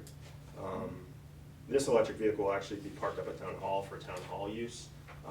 We're still working out some administrative details on that and waiting on the charging stations to be installed, the public ones, as well as one at the Town Hall. So we have three charging stations that haven't been built yet. We're waiting on that said VW settlement money from the DEP. We have one at Holton, one at Elm and Hobart across from Town Hall, and then one actually at one of the spots in front of Town Hall will be an EV charging station for this bolt in particular. So we're trying to do it from both ends, you know, on the public facing side and then on our own, you know, practice what you preach side. There's more vehicles coming out, more availability of SUVs, more availability of you know, admin cars that can either be battery hybrids or plug-in hybrids or fully electric cars, as we see here. So that's one of the initiatives I've been working on. Those charging stations, we've been waiting on those, and hopefully we'll have those this fall. You said you're waiting on that for the money from the Yeah. state.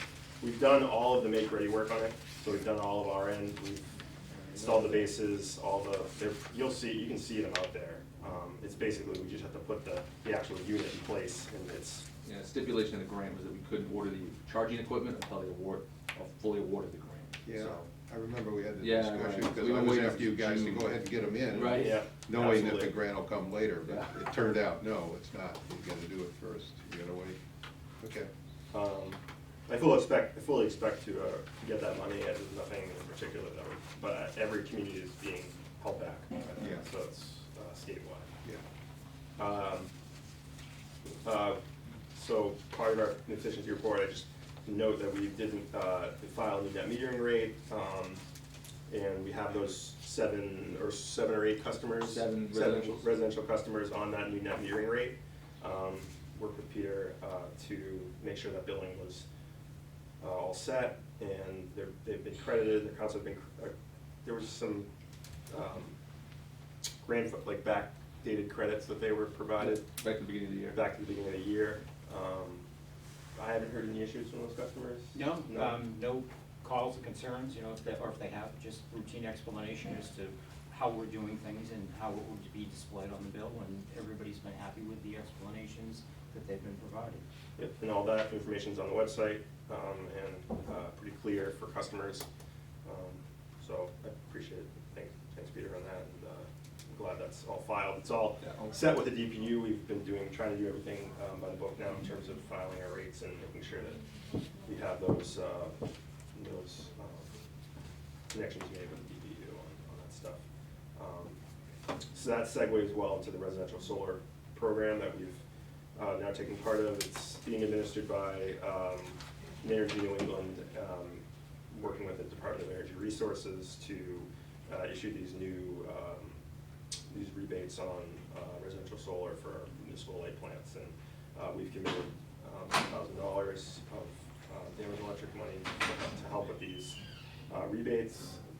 Kind of been going back and forth with some developers on our interconnection requirements, on our net metering rate, and helping them understand kind of how we fit into the puzzle in terms of this and what we're providing. Some of the other communities have committed more money, so they're providing more rebate. We've capped it at $2,400 a system, and right now we haven't seen any applications come in, but I've been talking to a couple developers that they expect to submit something this fall for this program. So it just was kind of delayed for a while, 6 months, and then it came out this past early summer.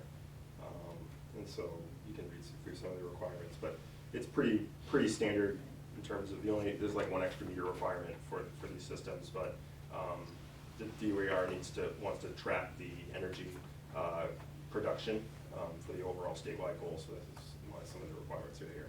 And then I just provided some of the flow chart stuff in terms of the rebates and how those are being dealt with the DOER and E&E, and E&E is taking in the applications and working with the DOER and our utility to make sure that the interconnection requirements are being made and all the paperwork's being filled out, and they're administering, actually E&E is administering the rebates to customers, just like they administer the rebates for appliance programs. So customers will know if they're green lit on a rebate before the installation will go in, and they'll receive the rebate after the install happens. So when you follow the flow chart, that's generally how it works. So yeah, that's in terms of the energy efficiency program. That's pretty much it. Clint, do you have anything to add on that? No, just, yeah, thanks for the update, and I don't know if you did this workflow, but I really like this workflow. No, that I cannot Yeah, take, that's- I yeah. cannot take credit for the workflow, that's an E&E DOER Still- creation. Nice So, presentation. yeah, I mean, I welcome any questions you have on efficiency programs. Clint and I are still working on how we're going to approach demand response. I think that's our biggest task for Yes. 2020. Securing a viable alternative maybe to the temporary generators. We haven't committed hard on anything yet, but we're working on some battery storage projects. We're looking at a permanent generator, and more details to follow. I think Yep. Dave, Clint and I are working on that stuff. And then we've already gone over it a little bit in brief, but we've started to move forward on the landfill solar and the Smith School solar projects. And we'll of course update you as those projects move forward. But they involve some other permitting work, so we're just trying to get that in place before we present anything. Have you pretty much ruled out the high school? Yeah, only because of Space space limitations, HVAC equipment, different, it's all segmented, it's a little bit hard Yeah. to work out, as well as the capacity limitation on the high school, so. Yeah. And the various different ages and structural issues, there's no Yeah. structural issues with the roof, but they're all different. Configuration. Yeah, and It seemed to be the most complex and it was, yeah, and so the Smith School is being Benefit. built with the with building. this in mind. Yeah, so, Yeah. we hope, I mean, we'll deal with it as we move forward. Update you guys. That will be net metering, I think you said. We're still looking Still at a few different options. Okay. Okay, good, thank you. Yeah, any questions, let me know, yeah, that's it. Looks like you're staying busy, Jeff, thank you. A lot of good stuff there. Like I said, trying to wear as many hats. Little hats. Little hats. A lot of little ads. So, let me just, I'm gonna try to summarize this. Do we expect any adjustments next year? For example, with the peak savings program, or what we're gonna be giving out for rebates, or anything like that? Yeah, we're kind of going through the budget cycle right now, seeing what kind of monies we're gonna put to different programs. Kind of, as Jeff mentioned, we're gonna be reassessing our key account and our demand response program. I mean, like, some things are probably working and some things are probably. Well, exactly, you can see the not working. numbers, yeah, some Yeah. things are working, some things aren't, so. I would say appliance program, because we just revamped it last year, you approved that, I think we're gonna let that ride for another year before we reassess it. I really would like to keep pushing electric vehicles and the charging station thing in people's homes and get a good handle on the activity, because it's not just people who are getting rebates, there are existing people who have electric vehicles and doing charging in their homes, so it would be great to get a better sense of what's actually happening. That's part of, what I'm gonna be doing this fall. I expect a larger change to happen for peak savings, for peak savings. And where we spend our money and how we direct our efforts is in particular. So, yeah. Okay, excellent. Anything, Mike? Nope, good, thank you. Okay, you all set, Bill? Yep. Okay, thanks, Jeff. Yeah. Okay, I guess, Dave, between you and Rodney, if you could, talk to us a little bit about, what you wanna do with this retirement contribution? Sure, the payoff of the retirement liability came up during the efficiency audit and the audit reviews. It was recommended that it worked, doing the $5 million was good for the division, a good thing to do. It was recommended that we look into paying off the remainder of that liability. The liability of our retirement right now is $4,131,369. So that came out of the actuarial study that was just done. We've met with the town manager, and he studied it along with Rodney, and looked at the rate of return that we've gotten on the $5 million, and they would like and plan to make an adjustment to transfer this fall, right away, of the $4,131,369 to pay that off. When we talked to the auditors last time and the retirement board, in order to do this, we want to make sure that Danvers Electric gets credited for that this money stays, that it's stays towards, is it rather, or the benefit of the payoff is credited back to the electric division. And what the auditors, and the retirement board and everyone that looked at it came up with before, and like to do again, is a memorandum of understanding between the light board and the retirement board. That's what the letter is that I emailed you guys last night. So this is a memorandum of agreement that says the town of Danvers paid $5 million, the Danvers Electric paid $5 million into the retirement fund. We're paying another $4.1 million, and this is to offset retirement liability for the electric division. Ron, anything to add to that? No, I think you hit it all, Dave. So at that point in time, we would reduce the net pension liability to zero.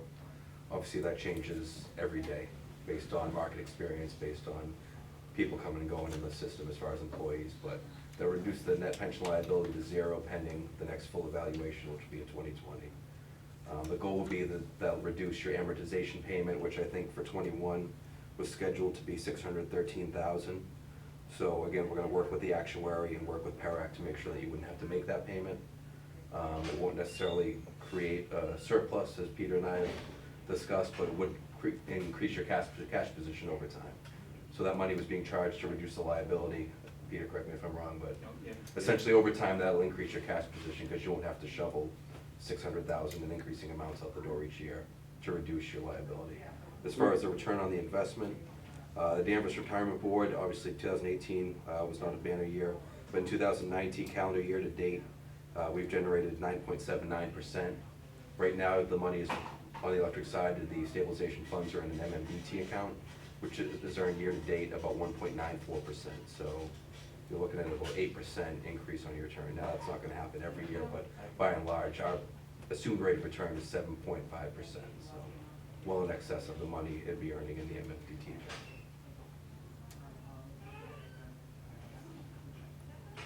Okay.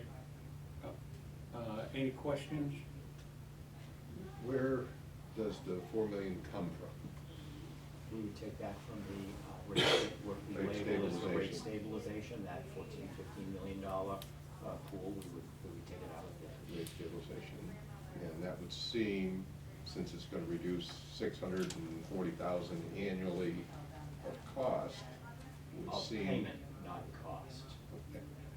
Is it Payment. not, I don't wanna make this an accounting issue, but it would Yeah. reduce Yeah, the payment. payment that we would make to the retirement Yeah, board. reduce outflow of cash. Correct.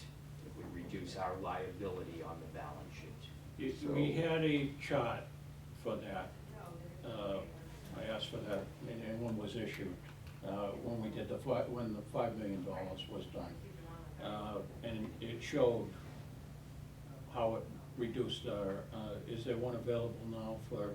Did we do a chart for the next future years, Rodney? Yeah, we want, once we, Oh, cause it just goes to zero, yeah, right, so it'll go what's to the zero, annual once the payment? full valuation's done in January 2020, we'd be able to issue a new chart, and we would issue one every couple of years to ensure that the net pension liability still remains, again, more Now, or less zero. clearly the Danvers Retirement Board benefits from this action, should we take this action. Shouldn't we the electric division be getting like extra credit? Because what is the town doing to reduce their retirement liability? I mean, we certainly have done ours. and So I the town think that- contributes to reduce its liability every year as well. So right now, the town will be fully Not to funded the in 2035. extent, not with these power payments like what we're doing. No, that's correct, yeah. And so if we were to do it, it seems to be, not only should we be getting credit, but perhaps we should be getting some extra credit. But we'd be getting the interest off the money, right? Yeah, your extra credit, you'd be The extra reducing credit your is- liability to zero, and you wouldn't be paying, you'd save in the long-term interest cost by investing the money now as opposed to paying out through 2027. Mike, just for your benefit, you may be aware of this, you were on the finance committee, actually, you might not be aware of this. This was done before October 2014. Dave, correct me if I misspeak, or say something wrong, please jump in and correct me.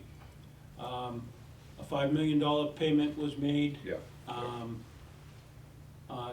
Basically to a underperforming pension fund.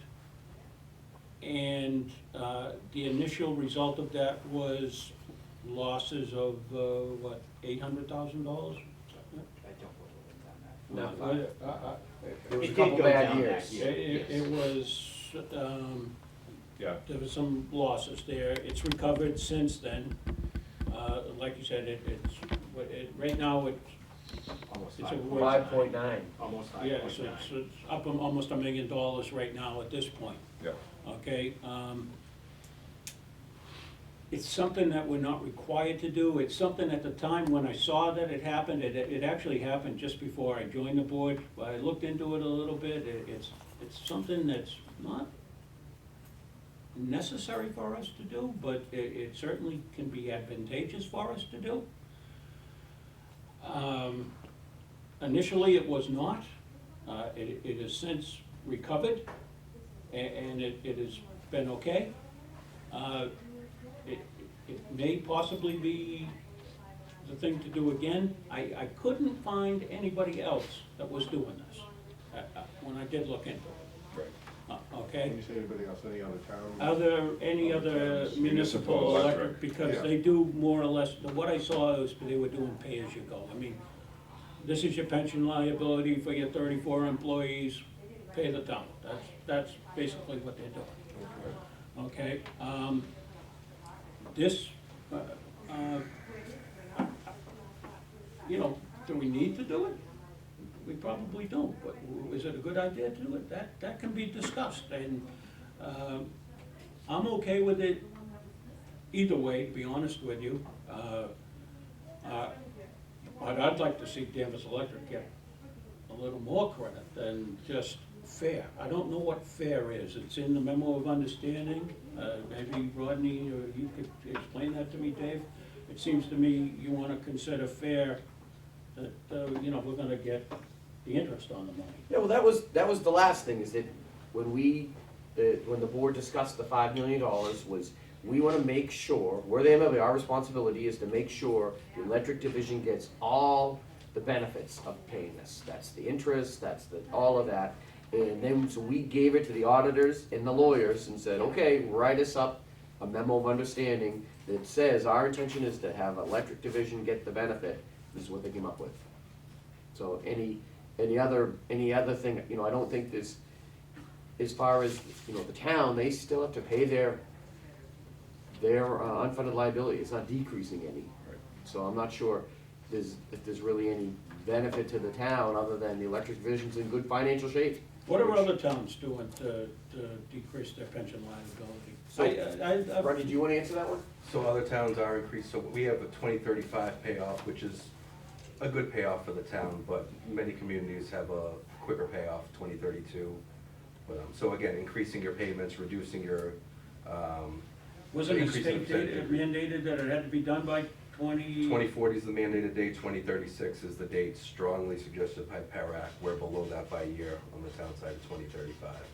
Because when I served on the board, I seemed to recollect that it was like 2025. Yeah, I mean, it was at some point, but that changed a long And time the bad ago. year It was 2020. Until 2008. 2012 when we were around. Yeah, but again, one of the things we've done over the past couple of years is also reduced our assumed rate of return, which again increases liability because you're assuming a more realistic return on your investment, which I think is a good thing to do. But again, some communities are saying they're gonna be paid off at 2035, but they're also saying they're gonna earn 8.5% interest, which isn't, you know, necessarily realistic. So the Danvers Triman Board has always tried to be more realistic with our assumed rate of return. How is it performing right now? So 2019's been a good year, 9.79%. 2018 was not a good year across the board. Every community had a loss in 2018. So, Yeah, this is stock market, right, basically. yeah. And the stock market, you're assuming what? So we assume 7.5%, 7.5. which is still a little bit higher, but again, it's within the average of the communities in Massachusetts as far as assumed rate of return. I think generally on both sides, I think the question always has been, to some extent, we do have the money available in both from both the town side and obviously from the electric side to be able to make these additional payments. I think the value has always been viewed that by giving it, one, we're able to diminish that long-term liability to some extent. Although I think most people that have been involved with town government for a long period of time look at that somewhat with a jaundiced eye, thinking we're never gonna actually get rid of it, that it's a nice number, but as we said, it keeps being pushed out, and it's probably always gonna keep being pushed out. The bigger question therefore is on that return on investment, and I think that it is a business of, we can get a relatively short, at least we're not gonna lose any money if we're putting it in the typical treasurer account. But does it make sense not to put it into an account that really, if we look over 15 years, I think we've gotten about a 5.5 or 6% return. Yeah, I mean, I could have Joe Collins do the math, but I guarantee if you left that 5 million in the MMDT account the past 4 years, you wouldn't be at 5.9 million right now. Yeah, Right, I think you said 1.87 or something like that, yeah, so. and that goes down too, so it's not, that's not it's just, we're not gonna lose any money on that, we couldn't Yeah. lose money in any particular year on the other. So I think to some extent, that's a little bit more of the question, and the reason I don't have any problem with it from both sides is because I think long-term, it has been a better funding source, or at least a better money-making source, by putting it in with PARAC and letting PARAC make those investments and getting the long-term 5 to 6% as opposed to probably more like 1.5%, which we would have. So that's Yeah. my feeling on it. That would be mine as well, that, you know, we're here for the long term. Yeah. We're gonna be here in the long term, we know that. And yes, the stock market will go up and down over the next 15 years, we know that too. But we know that over long term, the stock market always returns better. And so to me, you know, maybe, the 1 point, or let's say 1.8 is 2 and 7.5, neither number is guaranteed, but when you look over 15 years, it's a good move for the electric division. And I just did a quick math, in 6.5 years, we'll have paid off, we'll have recovered by not paying out the $640,000. We'll have recovered the $4.1 million on our cash position. And we're looking at returns over 15 years, let's say. So, you know, the electric division comes out ahead at some point. When that cash position is healthy, we can then look at lowering the rates again, maybe, because we've reduced that $640,000. But we have to rebuild our cash position as a result of making it. That is correct. And one of the things from the audit was, you know, we should be sitting a little better financially. So that's Yeah. another Yeah, I keep bringing that up, too. consideration. Yeah, our cash position is good, but it's not as good as they recommend. Correct. And we're also looking at the depreciation fund. You know, we did a couple of traffic projects, and the depreciation fund is down, to where we may have to look at that, maybe increasing that 3%. So this becomes another financial decision that requires some careful thought. But certainly on the surface, it looks like a sound financial move, but the decision needs to be made in context with everything else. Well, another point I'd like to make, when I've looked into this, like I said, I looked in to see what other people were doing. This is the last time. So nothing's really changed so much, but I believe it to be, there's a couple concerning things about it. This is almost like a financial action that doesn't go through the proper scrutiny of town government with the Board of Selectmen and the Finance Committee and town meeting. Okay, but I believe it to be perfectly within the purview of the town manager to do this, okay, with his, as he is the director of the electric light division, okay? And that's what I have assessed, okay? So ultimately, it's up to the director, which is you Mhm. and him. Mhm. And, you know, from my perspective, you know, I'd like to see guarantees that we got like extra credit for doing this, but that's just for me. Never mind just fair credit, because I don't know what fair credit is, I'm on extra credit, because we're taking the extra step here. That's my, Correct, but they're isolating our money and, Yeah. you know, giving us all the value of the returns on that extra money, so I don't think they're gonna say, we'll take less because you put in more, because the money would have to come from the town hall side. Yeah. The town hall side would say, good, don't pay it off then, yeah, that's like, fine, right. I'm not sure that they would do that, I understand your point. and just how I know how other municipalities are handling their, most of them are doing nothing. There are some that are doing something, and, you know, some of them are, I'd even go as far to say is innovative and creative. I haven't seen anyone that's doing like Danvers Electric is, to the extent Danvers Electric is. There are some that are doing a bit, but not to our extent. But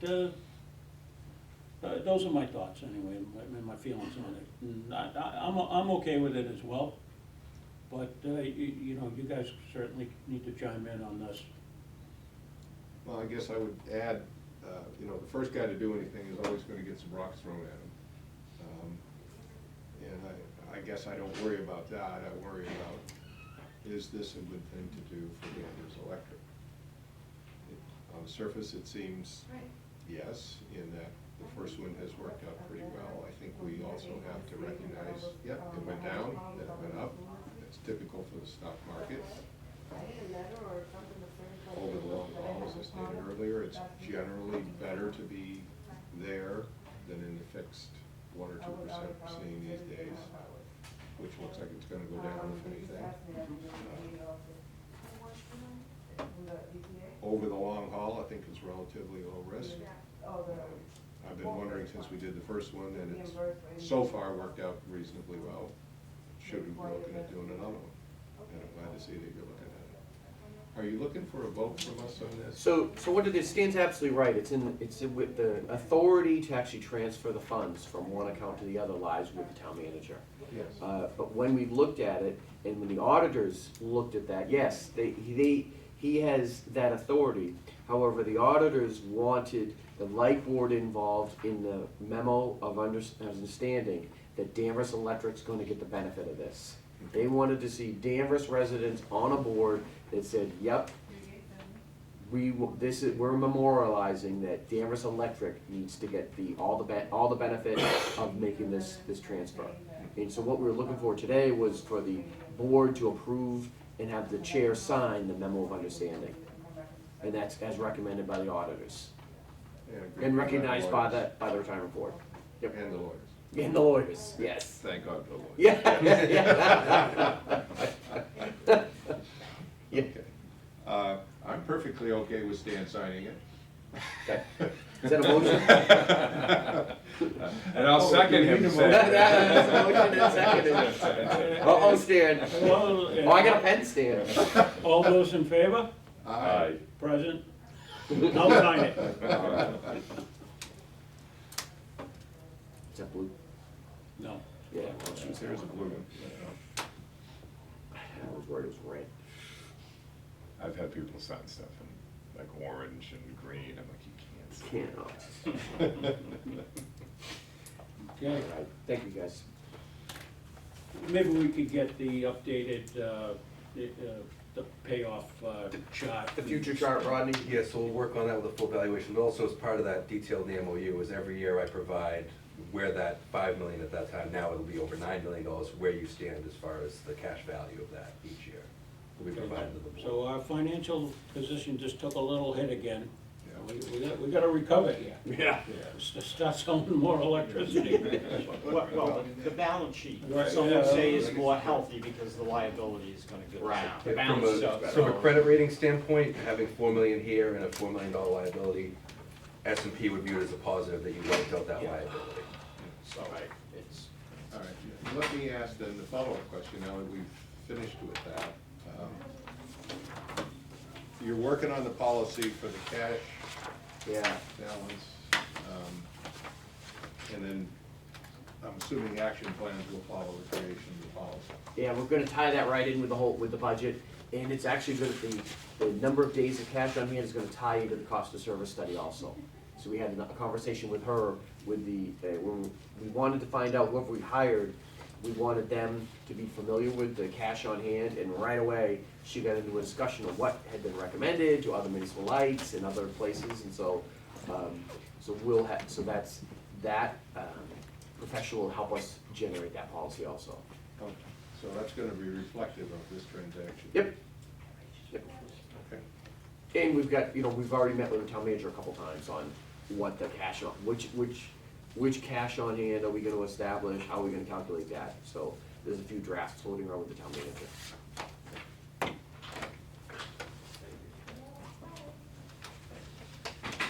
Okay, Dave, give us an update. Sure, so we kinda had, Mark lead the charge at the beginning. Anything else engineering update, Mark, just 5 big things that we needed to hit today, or are we? No, I mean, I think we touched upon it. Like Covered I it said, pretty we well. both, and we're making strides now, working with Liberty Tree Mall, some of the associates over there. Hopefully, we can get something, so we can get the works in place of building that new Northland substation.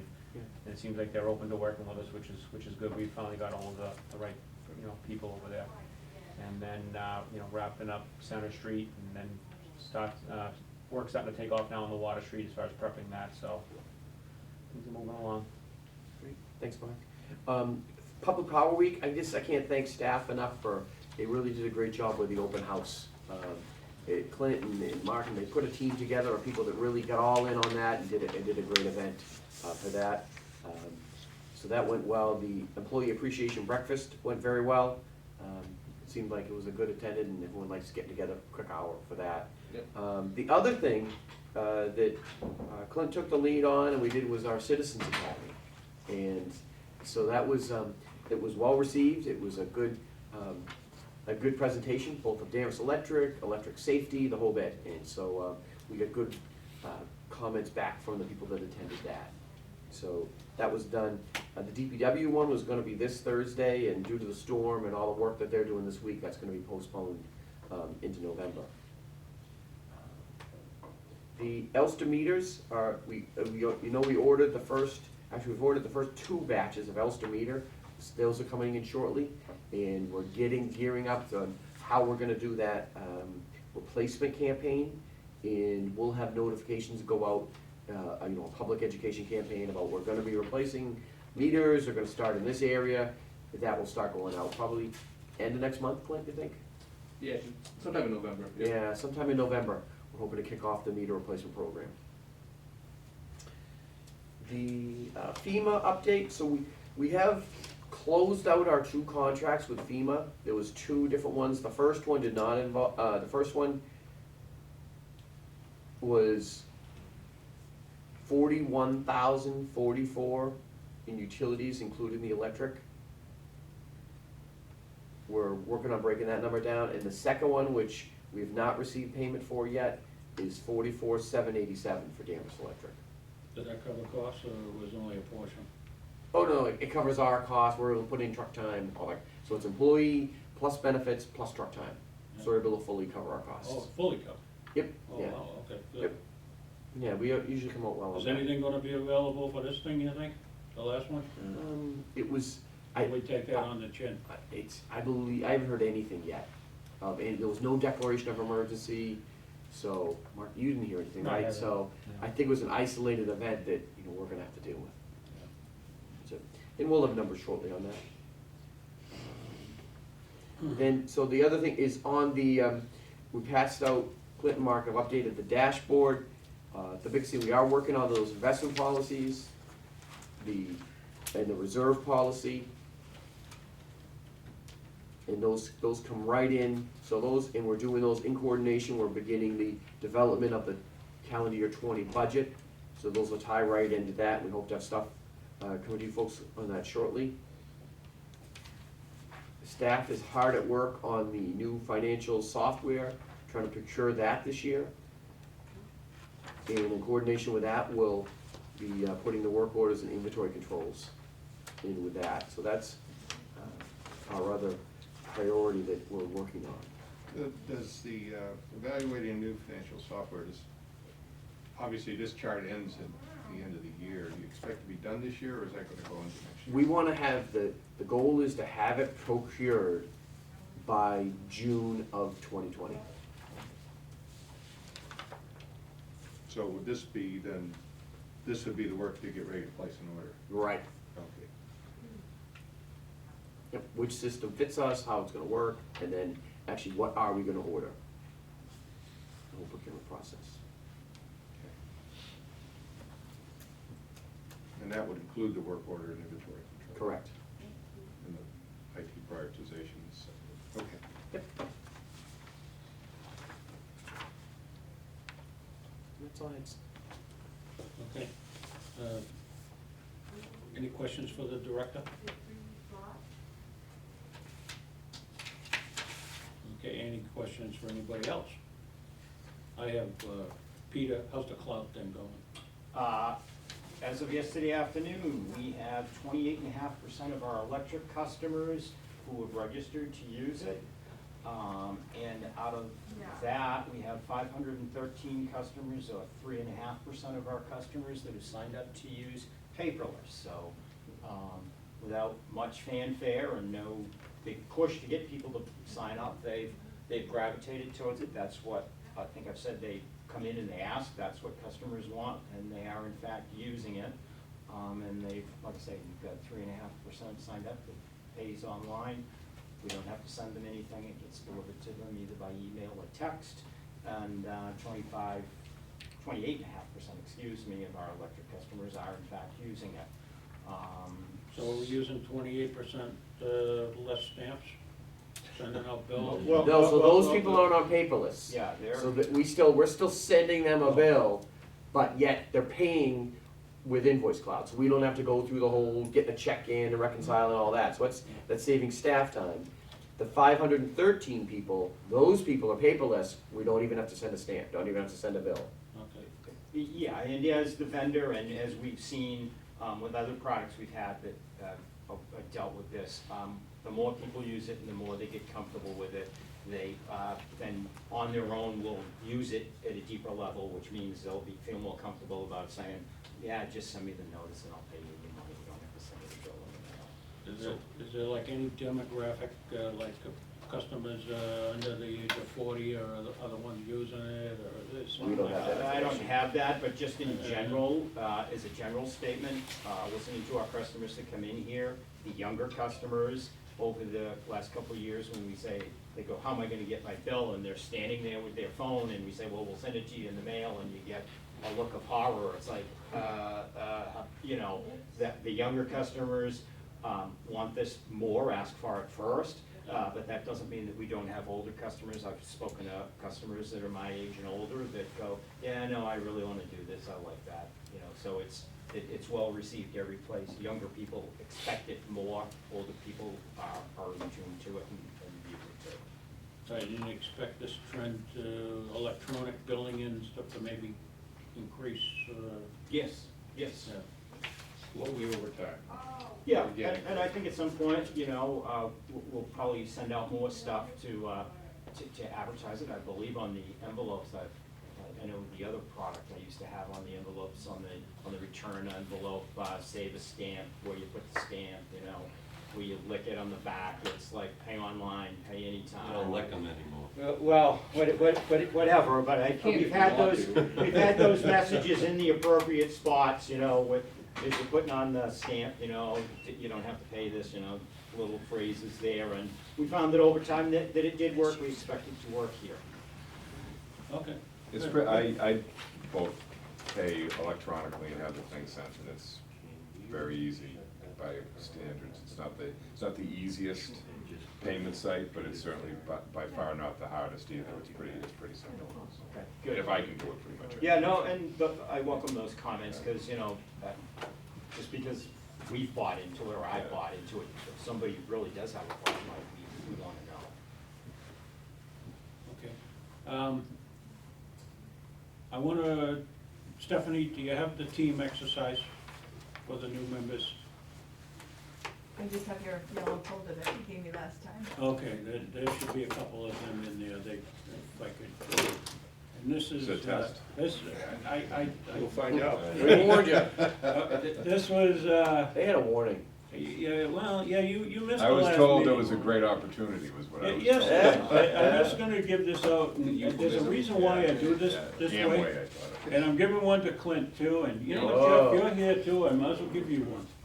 Because you're here enough to, you're here enough to, and that's a con- Just what I- So, now, the reason I give them out this way is I wanna get your initial thoughts right off the bat. Now, if you think of something by the next meeting that you may have forgotten, that's fine, and you can include it at that time. But everybody else at this table has done this, and if you could just take a few moments and fill it out, I'd be happy. Look at it.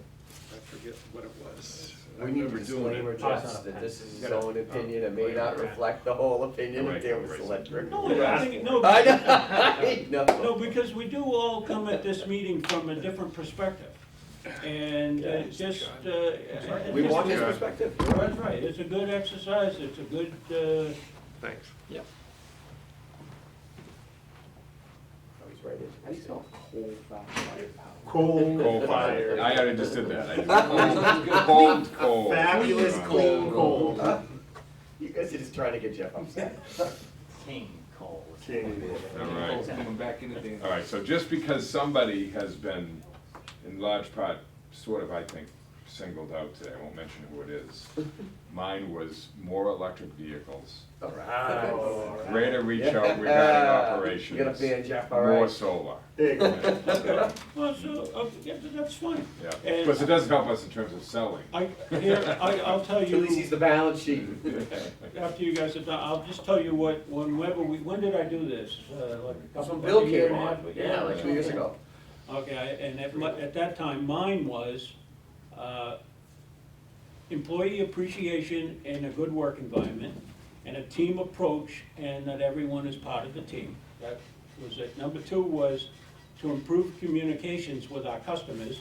And Dave's gonna do that with, his public thing, yeah. Right? Okay. Little blurb. And a little blurb, and then I put down like with the website, the bill, the newsletter, Facebook or other. And third thing for me was sell more electricity, the sales have been too flat. And number four, this is something I'd still like to see at some point, is a senior loyalty discount. At some point. And, you know. Well, I might be more inclined to agree with that now. Those were Depends my- on depends on where we're considering the seniors. I think is Well, you know, I notice,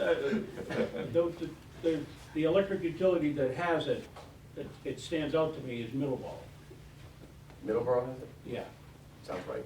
and that's, you know, so if we could like mirror theirs at some point in the future.